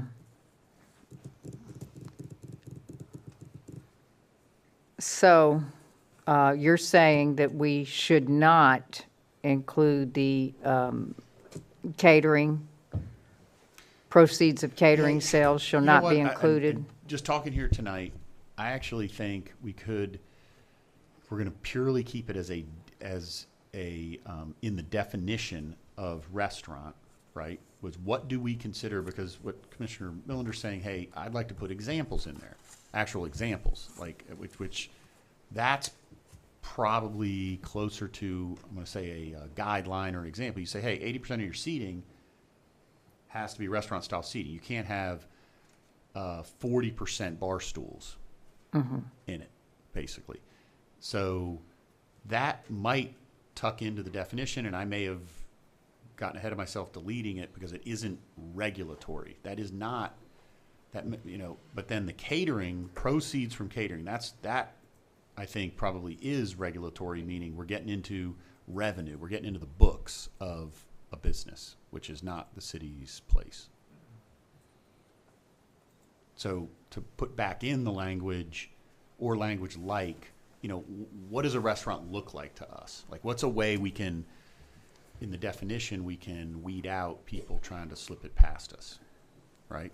And that restaurant style seating, yeah, like at a bar, people, they're standing around or they're sitting on bar stools. They're not always, they're Sitting not at usually sitting at countertops. tables like that, right? And for instance, They're eating if they're sitting at tables. we've mentioned the fisherman's wife. So yes, it's used, a catering truck is used for the kitchen, But they do have, restaurant, their food consumption and wine consumption is done from restaurant-style seating. They have, that's all they have in there, Right. is restaurant-style. What you said is true, but in my opinion, what they've done at the Fisherman's Wife is they've made that, what do you call it, food trailer, food truck? They've almost made it a permanent thing. It's Yeah. attached to the side and it's really not going anywhere, so. I don't think they would take it away if it was a No. hurricane. It's stuck to it somehow. Well, that was, in my opinion, when she opened that restaurant there and she had that thing down next to where the Fathoms is at now, that's where it used to be, Yeah. as an independent trailer. That was an easy way to have a kitchen put on the end of that building versus building more onto the building. Do we want to leave the wording in there? Which wording? The 80% of the seating provided for customers? If we can, I would like to. I talked with Dan about this on Yeah. the phone. And if- I've if we changed can. mine. Okay. From when we talked on the phone now tonight. And they still have to come get approval, so they would have to give you some kind of seating plan, seating plan, when they yeah. come Okay. for Yeah. approval. Like we've seen that already Right, in the past. recently. So you will get that seating plan. Yeah, Dan, let me apologize. I haven't been able to read, No. so and I still can't right now. So let me read that. Let me read that definition in whole, like all the way through, because and the question would be, does it address your concern regarding?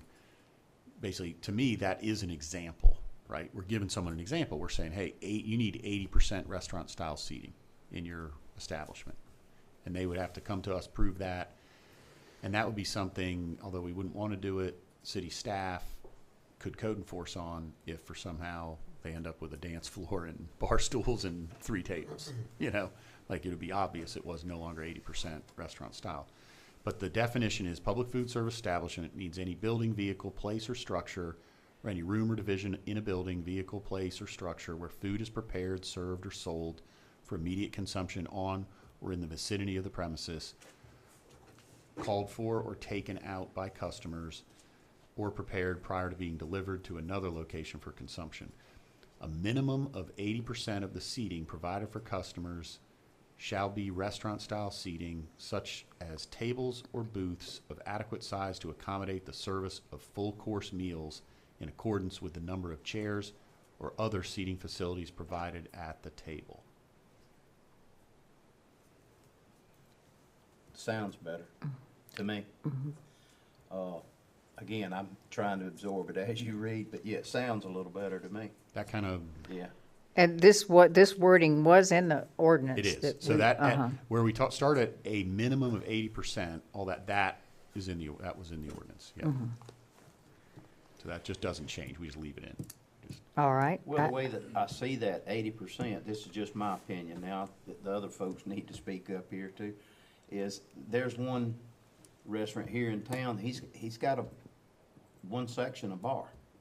There's a lot of folks that likes to come in that restaurant and go up there in the mornings and they have breakfast sitting at the bar have breakfast and a cup of coffee. That doesn't necessarily mean he's gonna serve whiskey and all that kind of stuff there and have loud bands, and that's mostly what I'm concerned about is the rowdy activity that a bar room draws in when we start going below the 500 feet. It's the reason why originally that was my idea to begin with, is to try to help the restaurants, but yet keep the distance on the bar rooms. Or promote a new Yeah. restaurant coming in. That's right. Closer to within the 300, between the 350 and 500. 500 Promote. feet, that's correct. Uh-huh. Yeah. So, Because since I've been on here, and I know the mayor probably say the same thing, probably Keith, I've had a couple of the real estate people since I've been on the board that has said between 98 and Avenue B, where we just did that project since I've been on the board, that you guys applied far before I came here, there had been some interest in some restaurants going there, but they wouldn't do it because they couldn't meet the 500 feet from the churches. on Avenue B?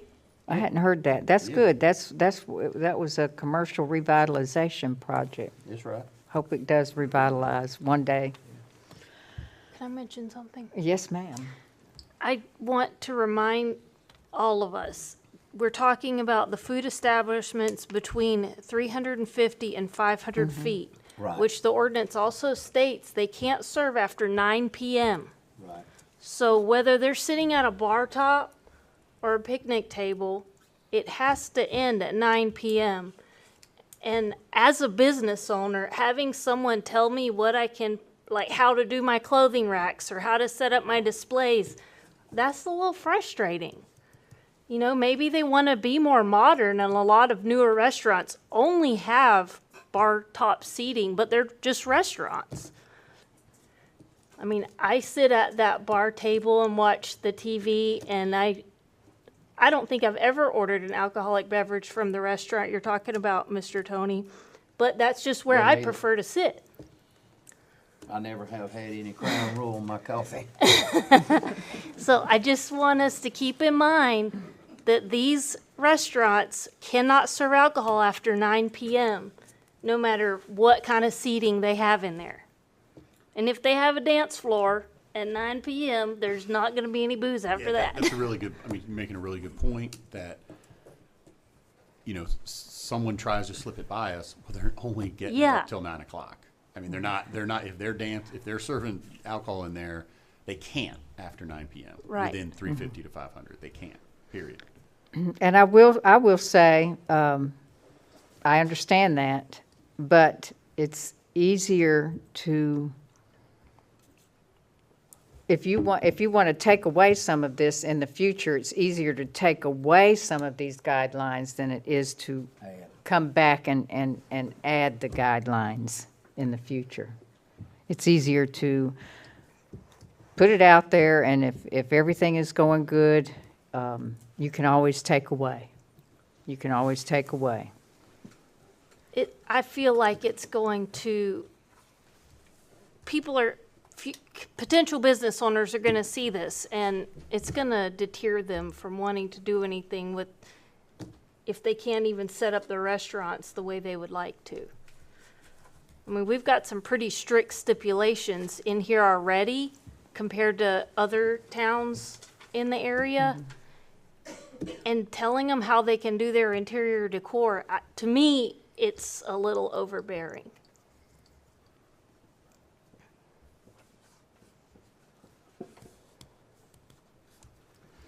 And so really the options in my mind would be to delete the language, to leave it as is at 80%, or reduce the percentage to at least let them have more latitude on the type of seating, right? If you reduce it to 50% restaurant style seating, then they could have, I don't know what they consider high tops.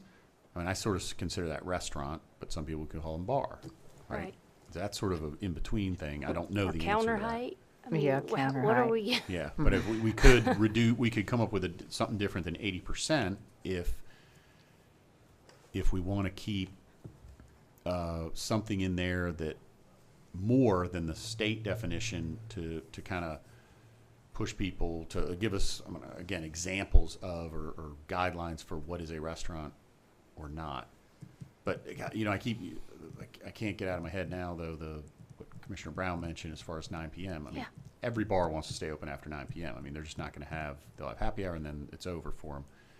So the 9 PM is our safety net. I mean, that's what's going to keep people honest, right? And that has some logic to it in my mind, but you don't want to tempt people and initiate either, or entice either. You don't want to allow, and here again, I do agree, and I hear what Sabrina's saying, and I agree. People need latitude in their own businesses. I agree with that 100%. But all we're trying to do here is not take a person's or a business's latitude away from them. We're trying to maintain a standard to where we don't entice or promote that bar, tiki hut, sports bar, et cetera, environment between 350 and 500 feet. Because that's all we're looking at is 350 to 500. 150 feet. That's right. And I go right back, and maybe I don't mean to sound like a broken record. We're just trying to help a restaurant here that people keep for 5, 6 years. I've heard it. I just need to be able to serve an alcoholic beverage. People want to have an alcoholic beverage with their meal. And I just want to go and And sit down and it's have a just a glass of restaurant. wine with my Exactly. meal. With my meal. Yeah, and that, I have heard it and heard it and heard it. And I do agree with it, and that's the reason why I think we're all five of us are here. So, And, we may look over to our sister city, Miss Apalachicola, has absolutely no churches in their commercial district. That's correct. So it's hard to, you're not comparing apples to apples. They can get away with things that it's difficult to do when you've got properties that's a commercial and the church is right there, right next to it. and if our churches were that distance away, we wouldn't be having this discussion. No, we wouldn't. So, So, we're stuck on that definition.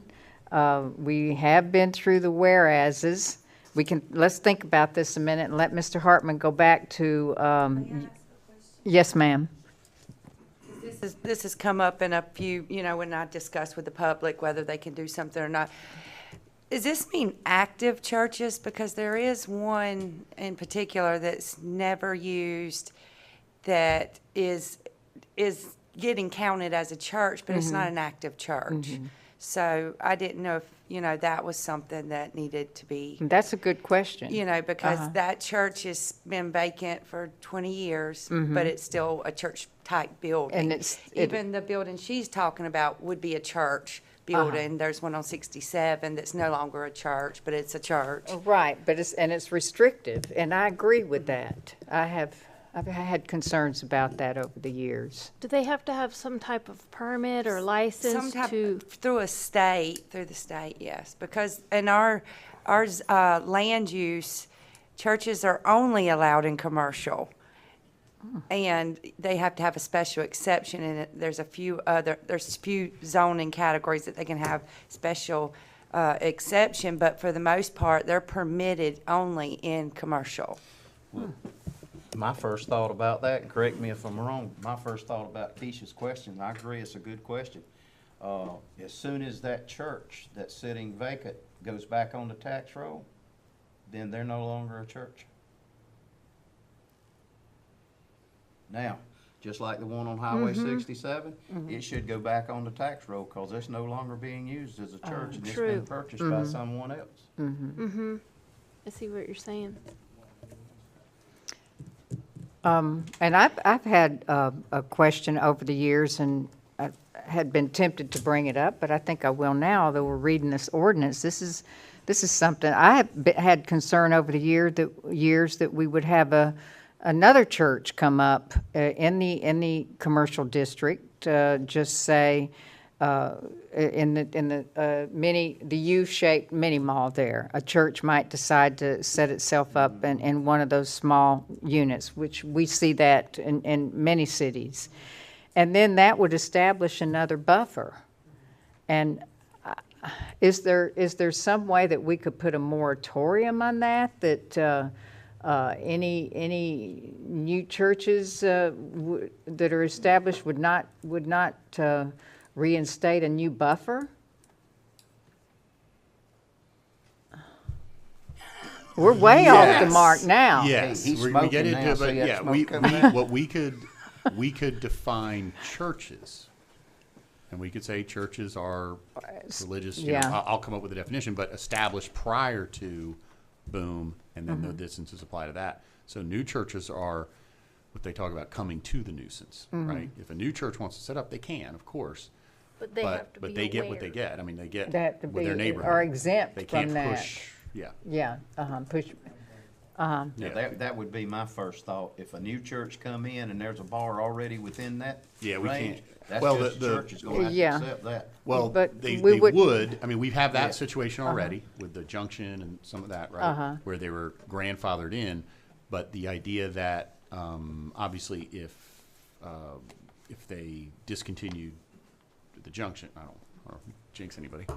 They discontinued the junction, then the new owner would likely not be able to sell beer and wine there. They're in the zone. but I wouldn't, want to see a new church come in and establish a new buffer, you Right. know, and hinder So any let more me- businesses. I'm gonna make a note of that. Okay, I'll add but- something in here on that. And Okay. what would be, does anybody know? I'll put in a date. Well, I guess the date would be like current, like it would be Yeah.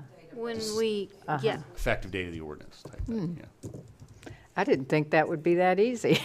So, okay, that's something I would have wanted for a long time. And it's active churches, right? active. Yeah, Active uh-huh. churches established. Okay, so let's go, we're going to keep this seating thing and this definition in the back of our minds here while we go ahead and back under your whereas you started, the license required. We skipped a lot of items and went to the definitions.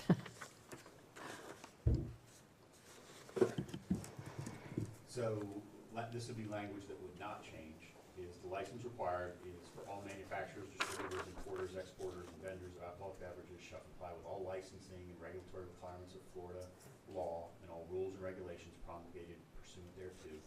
Provisions of the ordinance are supplemental and subordinate to any such law or regulation. Where competing interpretations of this ordinance could lead to invalidity of the principles of preemption, this ordinance shall be interpreted in accordance with the argument which avoids preemption while maintaining the integrity and intent of this ordinance. So that's just a lot of legal speak for if the state preempts us, well, we defer to them, but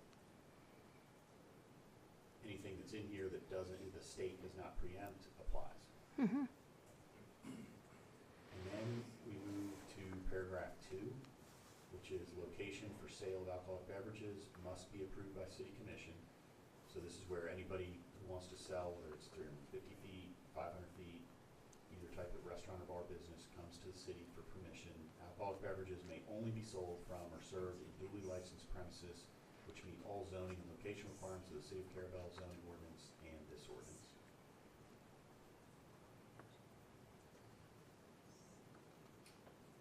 Okay, so the next sentence that I deleted says alcoholic beverages may only be sold or served at locations approved for that use by a majority of the city commission by resolution adopted, on and on.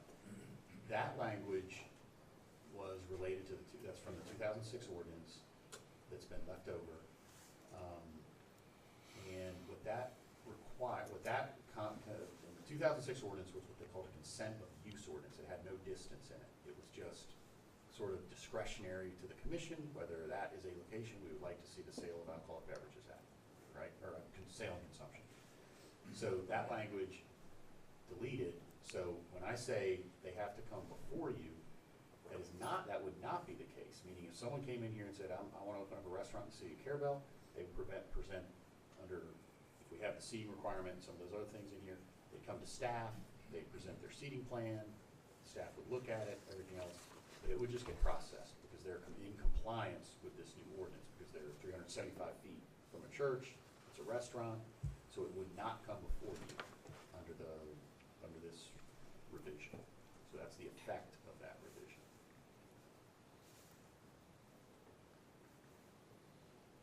I like it in a way because then there's no perceived prejudice or favoritism. Well, I kind of like it too, as long as we've got our ordinance where Yes. it should be. The way we like it, and we Yep, don't have to where go. the ordinance should be, and it's fair, and just like it should, if we get the ordinance the way it should be. Yep. So then the next paragraph talks about under no circumstances will alcoholic beverages be consumed, served, or permitted to be served or consumed in any standalone bar establishment in the city located within 500 feet of a church or school. And then under no circumstances will alcoholic beverages be consumed, served, or permitted to be served or consumed in any public food and service establishment in the city within 350 feet of a church or school. So that's just establishing those distances that we talked about and agreed on. One thing that occurs to me, if we're gonna have an effective date for new churches, and do we need, the right thing, I'm gonna say the right thing, the most consistent thing to do would be to, when we talk about churches, we're also talking about schools. School. So add that to just include that Yeah. And this should say something like active as of this. I'm gonna add that to the definition, is that church will be defined as, Mhm. and then I'll include the date in there, and then something that I'll probably take from our, I'm gonna call it, they call it, non-conforming uses type stuff, where if it's been dormant for X period of time, is not considered, Right. you know, a church, basically. And then the last paragraph of that. The only question I have about that, Dan, and what I was thinking in my mind about, it was still a church until it went back on the tax roll, is it may be a dormant church, but if it's still considered and owned by a religious group, and it would have to be if it's tax deductible, it still could open its doors at any time. It totally can, and Yeah. it's the question for you all is, I'm trying to think of an example, but the example could be, while it's dormant, it doesn't meet the definition of church because it's not operating, it's been dormant, you all decide, but let's say, it could be 5 years, it could be 2 years, you know, whatever the time period is. Let's say it's 2 years. That it hasn't been operating as a church for 2 years, regardless of ownership, regardless of, you know, it could look like a cathedral, you know, you'd be like, that's never gonna be anything but a church. But 2 years, but there's nothing else around it, and someone opens up a restaurant or even a bar, right? I mean, could be literally right next door at that point, because it's not counted during the permitting of that restaurant or bar. It's not a church, it's not an active church. And then the church decides, you know what, we've got a new congregation, we're gonna open back up. Of course they can open up, but they just opened up next to the restaurant or bar. I understand what you're saying, and a good example that, that church that we're talking about on 67, it's closed a time or two and sit dormant for a little while, and then it would go again. However, I think it's out from under church ownership now. It's owned by a private individual, so. And it's not in So- a commercial district. So if one was opened, closed and dormant, you had something dormant, and of course, we would have to set policy, what is dormant, I Right. suppose. And then it came back and it was functioning again. That could also almost be considered as if it is a new church, as if, Yeah. the way we Exactly, it consider would the new churches coming in. Exactly, it would be treated like one. Yeah, You're not be gonna run treated and shut like down a, the person next door. Yeah. And they're gonna be essentially a new church, because they're gonna be after the effective date of this ordinance. and it shouldn't affect any, someone might have purchased a piece of property to put a restaurant or a building and put a restaurant, and they're in the process of doing it or trying to save up money. Now, a new church comes there 50 feet from it, and now that's messed up their plans. Right, So reopens, we don't want does it mess to, up we their don't want to plans? do that. Right. That would be fair. We're trying to compromise and not stifle some economic development. We do want to have some economic development.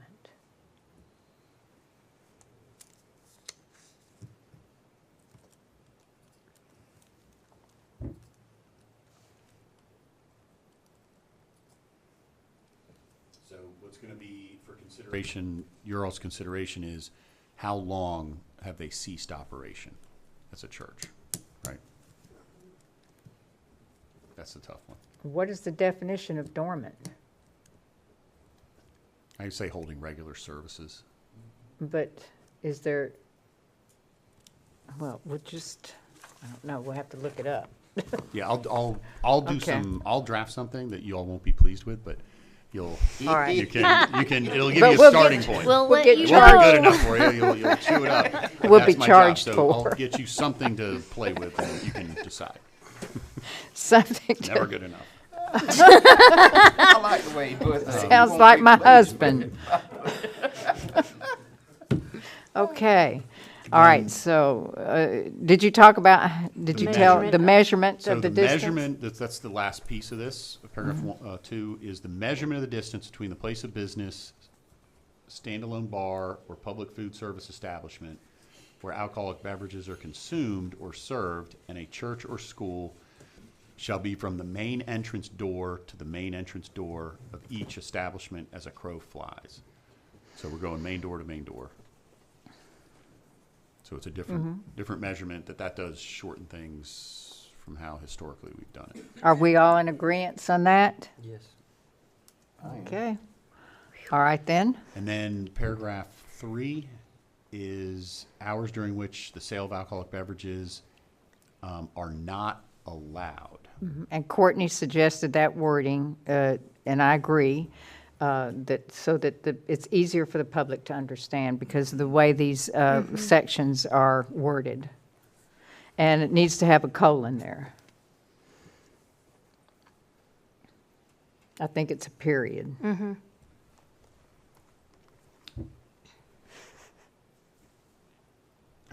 I think it's just a statement. I think it's a title. But it's, then you have A, B, and C under it. But this is an ordinance, so those are like sections. Okay. I'll check on that. All right. The first one is, it shall be unlawful for a public food service establishment, so restaurants located between 350 and 500 feet from a church or school, for any alcoholic beverage to be sold, served, dispensed, consumed, or permitted to be served between the hours of 9 p.m. and 7 a.m. each day and every day of the week, including Friday and Saturday nights, Christmas Eve, Christmas Day, New Year's Eve, Memorial Day Eve, 4th of July Eve, Labor Day Eve, and Thanksgiving Day Eve. And we talked at the last meeting a bit about this, and I believe we kind of went back and forth, but it was the idea of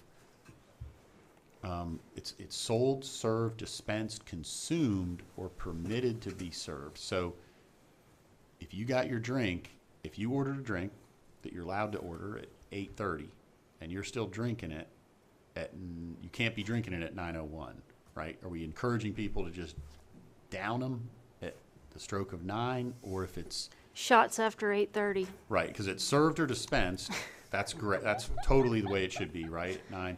Consumed, we may want to delete consumed. Yeah.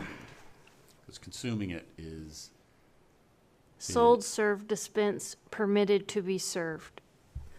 Consumed is pushing it a little bit.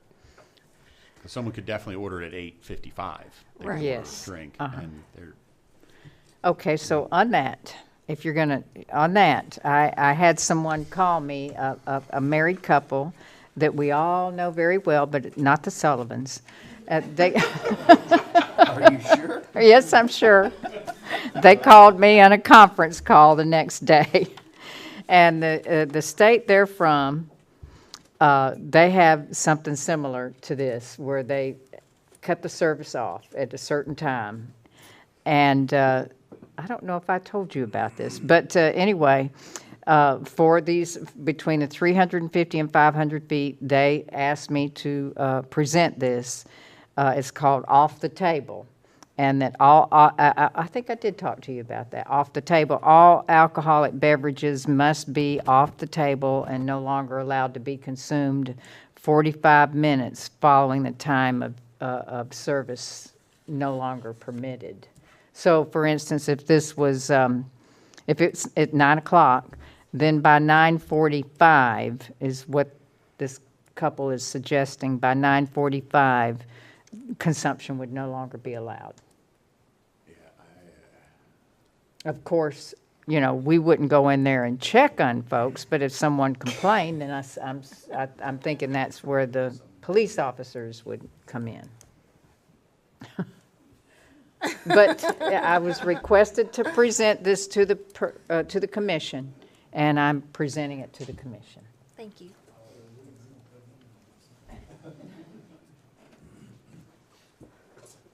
Do we really need to list all of the holidays? Can we just say every day of the year? Well, we have holidays listed in the next two because you know what? But they're those hours. I think that's right. change on I those think that's right. So we say days. each day and every day of the year. Thank you, Commissioner. That was one of my questions. Is why we were specifying those days when we said 7 days a week. Right. Each and every day of the week. Yep. Y'all like that? Sure. That was my wording. Good. Week or year. Okay. Wait a minute. Either let's way, change it. each and every day of Of the, the whatever week. you prefer, Yeah, Of the week. Got it. week. okay. All right, so we're taking out all the names of the holidays. How about including all holidays? Those are also days of the week. Yeah, they are. But you can always take it out another time. It's hard to put it back in. I do think legally it covers it at every day of the week. Okay, every day of the week. I think we should only add the. Every day that ends in Y. And then paragraph B is it shall be unlawful for the public, for public food service establishments. Actually, let me, sorry. A, I removed the word consumed. Is that, everybody's on the same page there? Okay.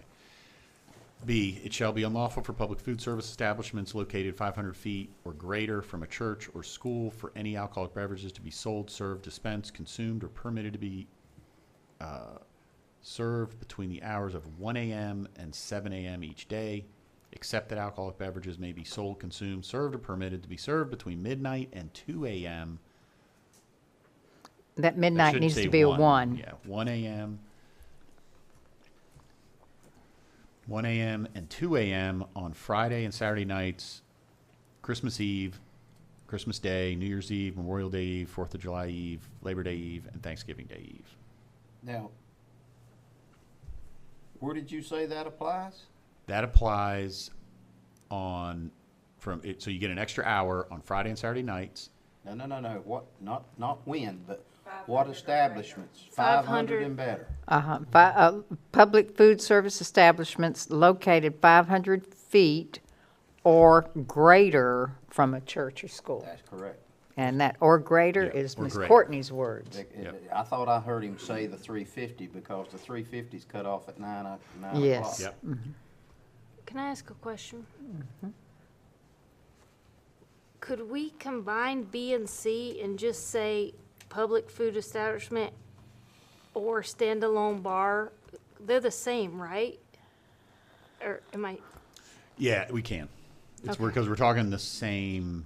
It's going to have otherwise the same stuff. Okay. Located 500 feet or greater from a church or school or any alcoholic beverages to be served, sold, served, dispensed, consumed, or permitted to be served between the hours of 1 a.m. and 7 a.m.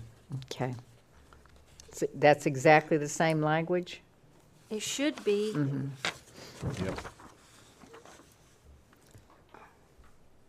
It shall be unlawful for public food service establishments and standalone bar establishments. I'll read like what I'll call new C, and it'll Or it should be Okay. new B. new B, right?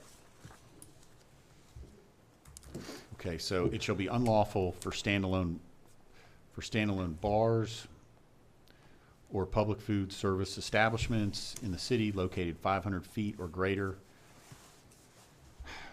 from a church or school for any alcoholic beverages to be sold, served, dispensed, consumed, or permitted to be served between the hours of 1 a.m. and 7 a.m. each day, except that alcoholic beverages may be sold, consumed, served, or permitted to be served between 1 a.m. and 2 a.m. on Friday and Saturday nights, Christmas Eve, Christmas Day, New Year's Eve, Memorial Day Eve, 4th of July Eve, Labor Day Eve, and Thanksgiving Day Eve. Perfect. Question about a term. Yes. Why can't we do away with the term standalone and just say bar? Well, we have standalone bar in the definition. It's a I state. understand. I'm talking about the entire thing. We may be able to do that. Let me think about it for a minute, because what people do have, right, when, I was in the restaurant business, I'd say, well, go to the bar and wait. Right. So you have a bar inside a restaurant. Okay, but my idea of thinking about that goes back to something I've already said, is when you say standalone bar,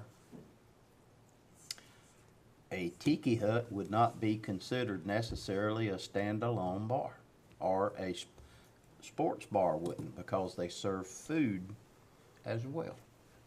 They're not standalone bar.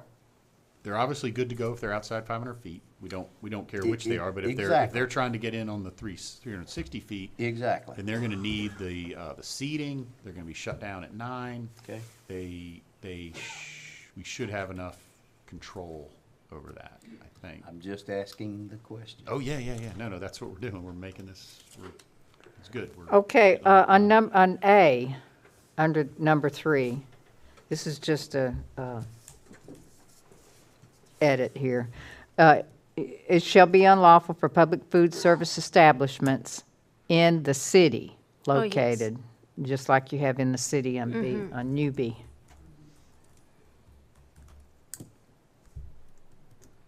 Got it.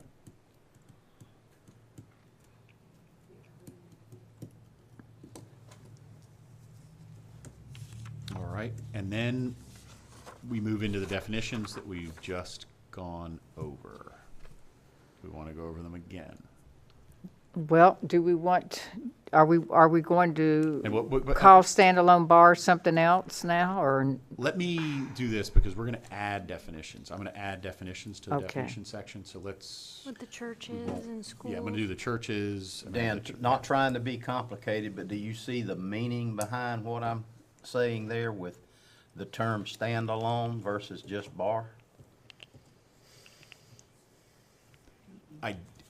You don't see? I do. I mean, I understand, like, I like Are to. you talking with outside the 500 feet or? No.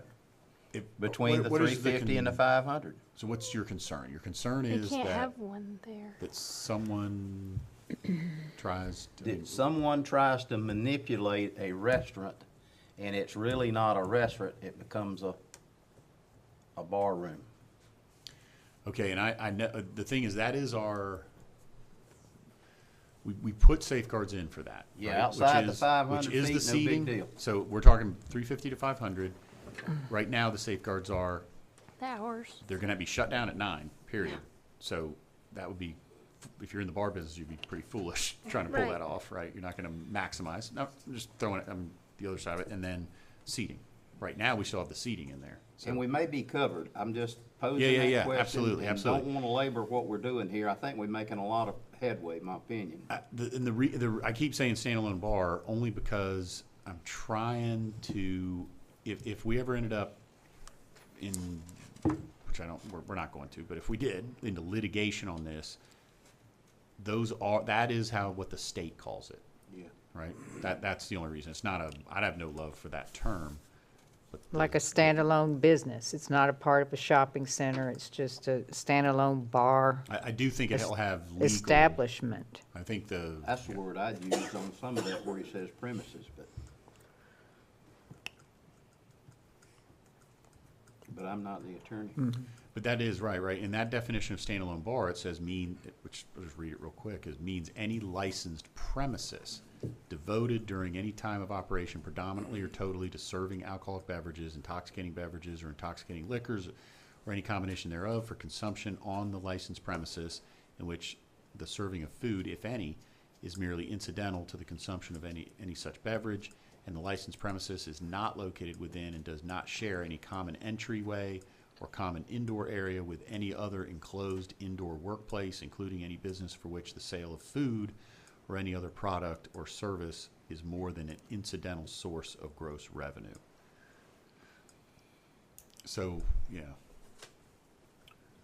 Maybe it's covered right there. Just come to the podium and if anyone else has a comment, you see we're struggling here, so, please feel free. A couple, have you thought about using the term brick and mortar? I'm just listening to you. So if the chamber wants to have an event and they put a tent in their parking lot and they're gonna offer like a beer tent, I don't know, I'm just asking. There has to be a license issued for that. Okay, so are you looking for, in this range, does it have to be a building? I didn't hear any Right, of that no, in your terminology. Yep, it does. It does not, because the standalone bar talks about any licensed premises. So it could be a tent on a lot. Or a bar Right. truck. But they would need a license. I mean, they would get their state license, it'd go through planning and zoning, it'd go through zoning. We see those all the time where they come in and get us to sign off on them, that it's commercial. But then we'd go through, they'd have to meet, they'd have to be 500 feet or more, and they'd have to meet this, definition. But Yep. I don't care, I just, Right, not right, hearing right. that. And the other thing, I don't want to be a fly in the ointment, but on First Fridays. And I'll sit down on that one. Well, actually, Fridays and Saturdays, you get the extended hours anyway. If you were, right? I don't know what you're trying to say. There, Oh, I see. on First Fridays, there's, What? for the 9 p.m.? No, it's before that. I mean, if you're gonna keep it legal, there's alcohol served, or it's available. At specific locations? Yes. And you just need to. I think it's, Like, again, it's fine, I don't care, it's just that you're really trying to set up strong rules, which are really strong rules, so what do you wanna do about that? Well, right now, if you're selling, serving, dispensing, consuming, all that within 500 feet of a church or school, you're not doing it lawfully in the city of Carrabelle. So, so they're almost like, no, it's not like a BYOB either. They're serving it as like a gift to the customer, in a way. It's not for sale. Yeah. Correct, it is not. Mm-hmm. If you come on down to my house, Dan, I'm gonna give you a beer. that's yeah, that's I okay. just don't want you to get yourselves in trouble. You have friends over, it's okay.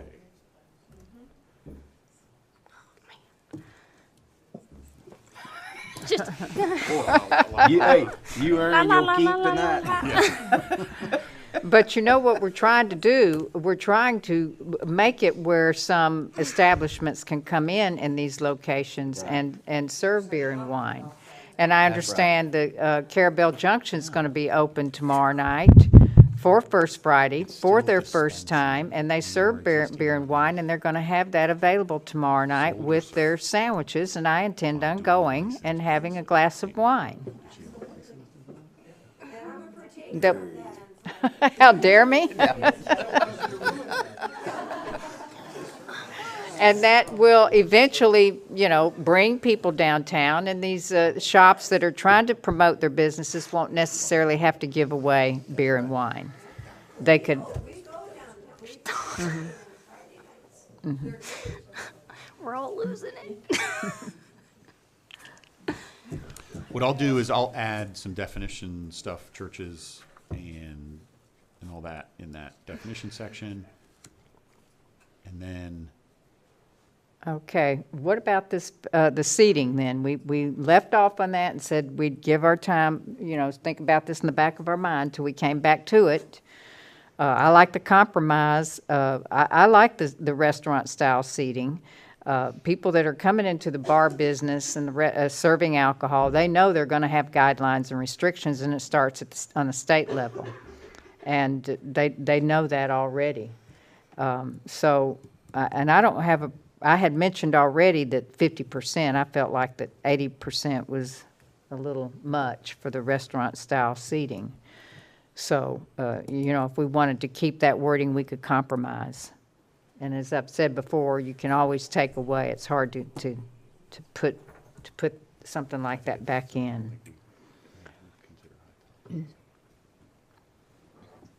but it's so. Do we need kinda- it? Sorry. Yeah, no, definitely weigh in is,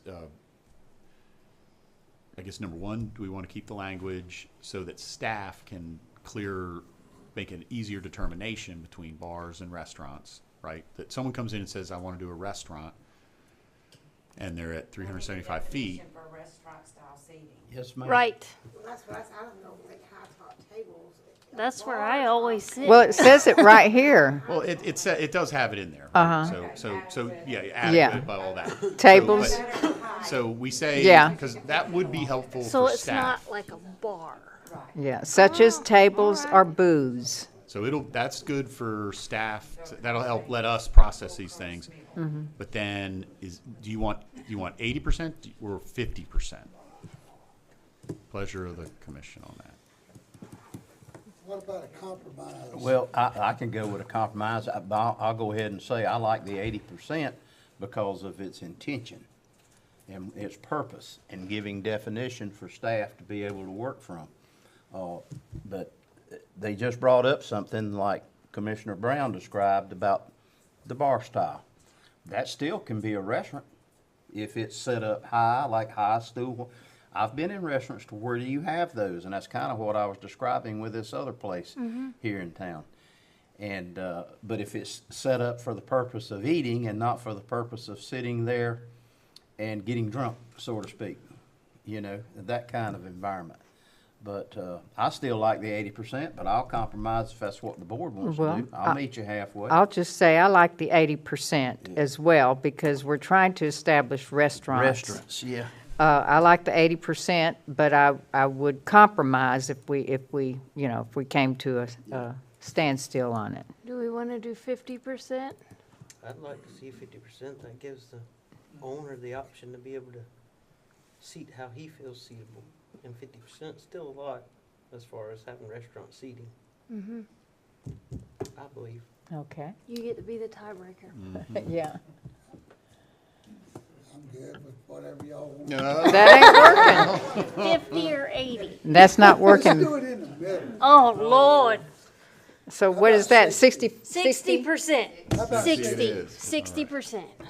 That's, That'll work. that's, That's how the sausage is made. Agreed. 65. I'm gonna make them. Oh, yeah. goodness. That's what I was gonna say. I'm is gonna tuck it in. 65. I'm all gonna- right, 65. I All see. right, 65. You got Final 3 on offer. 65. Final offer. All right, 65. Everybody agree? Sure. All right. This is policy setting. This is what we're doing. We're setting Important policy. business. It goes Trying to on get this right. That's all I'm trying to from the legislative level all the way down, county, state. 65% restaurant That's seating. good, 65%. Okay, 65. 66 and 2/3. Okay. 65. All right then. I know. Okay, so Mr. Hartman, on C, you have completely stricken that whole, Correct, and I'm gonna use C to define churches. okay. And schools? Do And we need- schools. Okay. Oh, yep. C and D. And I'm gonna, so the effective date of the ordinance stuff, just kind of differentiating between existing churches and new churches. And I'll say again, the state, when you come in and ask for your different style licenses, a 4 COP and an 8 COP, the state regulates how much food revenue of should come food. from food. And the city can't go in and monitor their books. If someone wants to make a complaint, they make a complaint to the Department of Business and Professional BDPR. Regulation, and they check on it.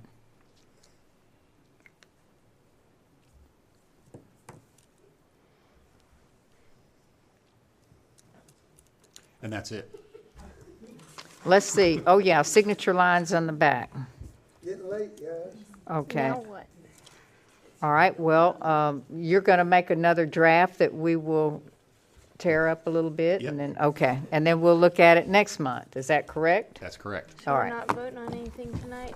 Well, we can vote to, if we want to vote, we can either agree in principle to direct Mr. Hartman to prepare the draft again, as we have discussed here, or we can vote to direct Mr. Hartman.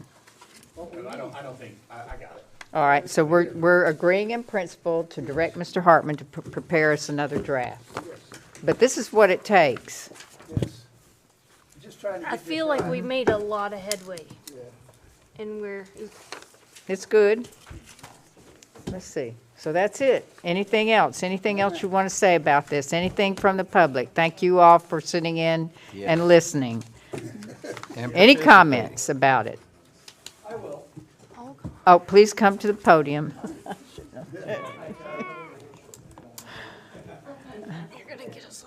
For the record, my name is Ken Siegert. And I took a couple of notes with this, and I just want to understand the penchant about after the schools and churches. A bar is generally open at a time when a school and church is not. And I just want to understand what the problem has been or was that you folks decided to make this ruling in the first place, and now you're trying to modify it so that I understand better, why do you have this ordinance in the first place? Well, that's a long. We just need to make it really short. I'll make it Really I short. can make it short. Okay, go ahead, Commissioner Melander. Go ahead, Well- Commissioner Melander. You said that churches are only open on Sundays. No, the hours of which a Okay, school, yeah, the you school did. is You open. related to that, but what you said was bars are only open after hours. Well, churches don't open just on Sundays. I realize that, I go to one. And I don't know if they still do, but there's a church right close to a place that wanted to have an establishment and was having an establishment, and they operated Alcoholics Anonymous there in the evenings, several evenings a week. And some of the schools, they have ball games and such. We had a school right downtown there at one point. And we've had ball field right here where Sands Park is, and so, Okay, so you have valid reasons for Yes. doing it. Okay. That's- And you keep throwing around what is a tiki bar as opposed to a bar? What is a tiki bar? A tiki bar as opposed to a bar, I didn't know there was a difference. Well, I think he's saying they are the same. Okay. And you've been discussing the limits on liquor licenses between 350 feet and 500 feet. So under 350 feet, there's no establishments allowed like that at all. correct. Okay. At this point, well, right now, today, under 500 feet. But we're trying to, Right. To so you're relax int- it. You're introducing the 350 rule to try to make accommodations, and then you're trying to change it so that it's from the door and not from the edge of the property. Yes, that will shorten the We're- distance we're as trying- well. We're trying to make accommodations for a restaurant to be able to serve an alcoholic beverage with a meal. in downtown, because right now, Right. 90% of our commercial district is within 500 feet of a church, the way that we were are measuring it right now. So we have a lot of vacant buildings, Exactly. and no one wants to open a restaurant if they can't at least serve beer and wine. But I will say 90% is a little bit exaggerated, because we have commercial district all the way out to Timber Island, at the end of Timber Island, and, we've got commercial district going out to the west of Carrabelle. Okay. Even at Airport Road and, further to the RV park, so. Thank you for your time. Okay, thank sir. you. We appreciate you sitting in and listening. Is there anything else? We're adjourned. Thank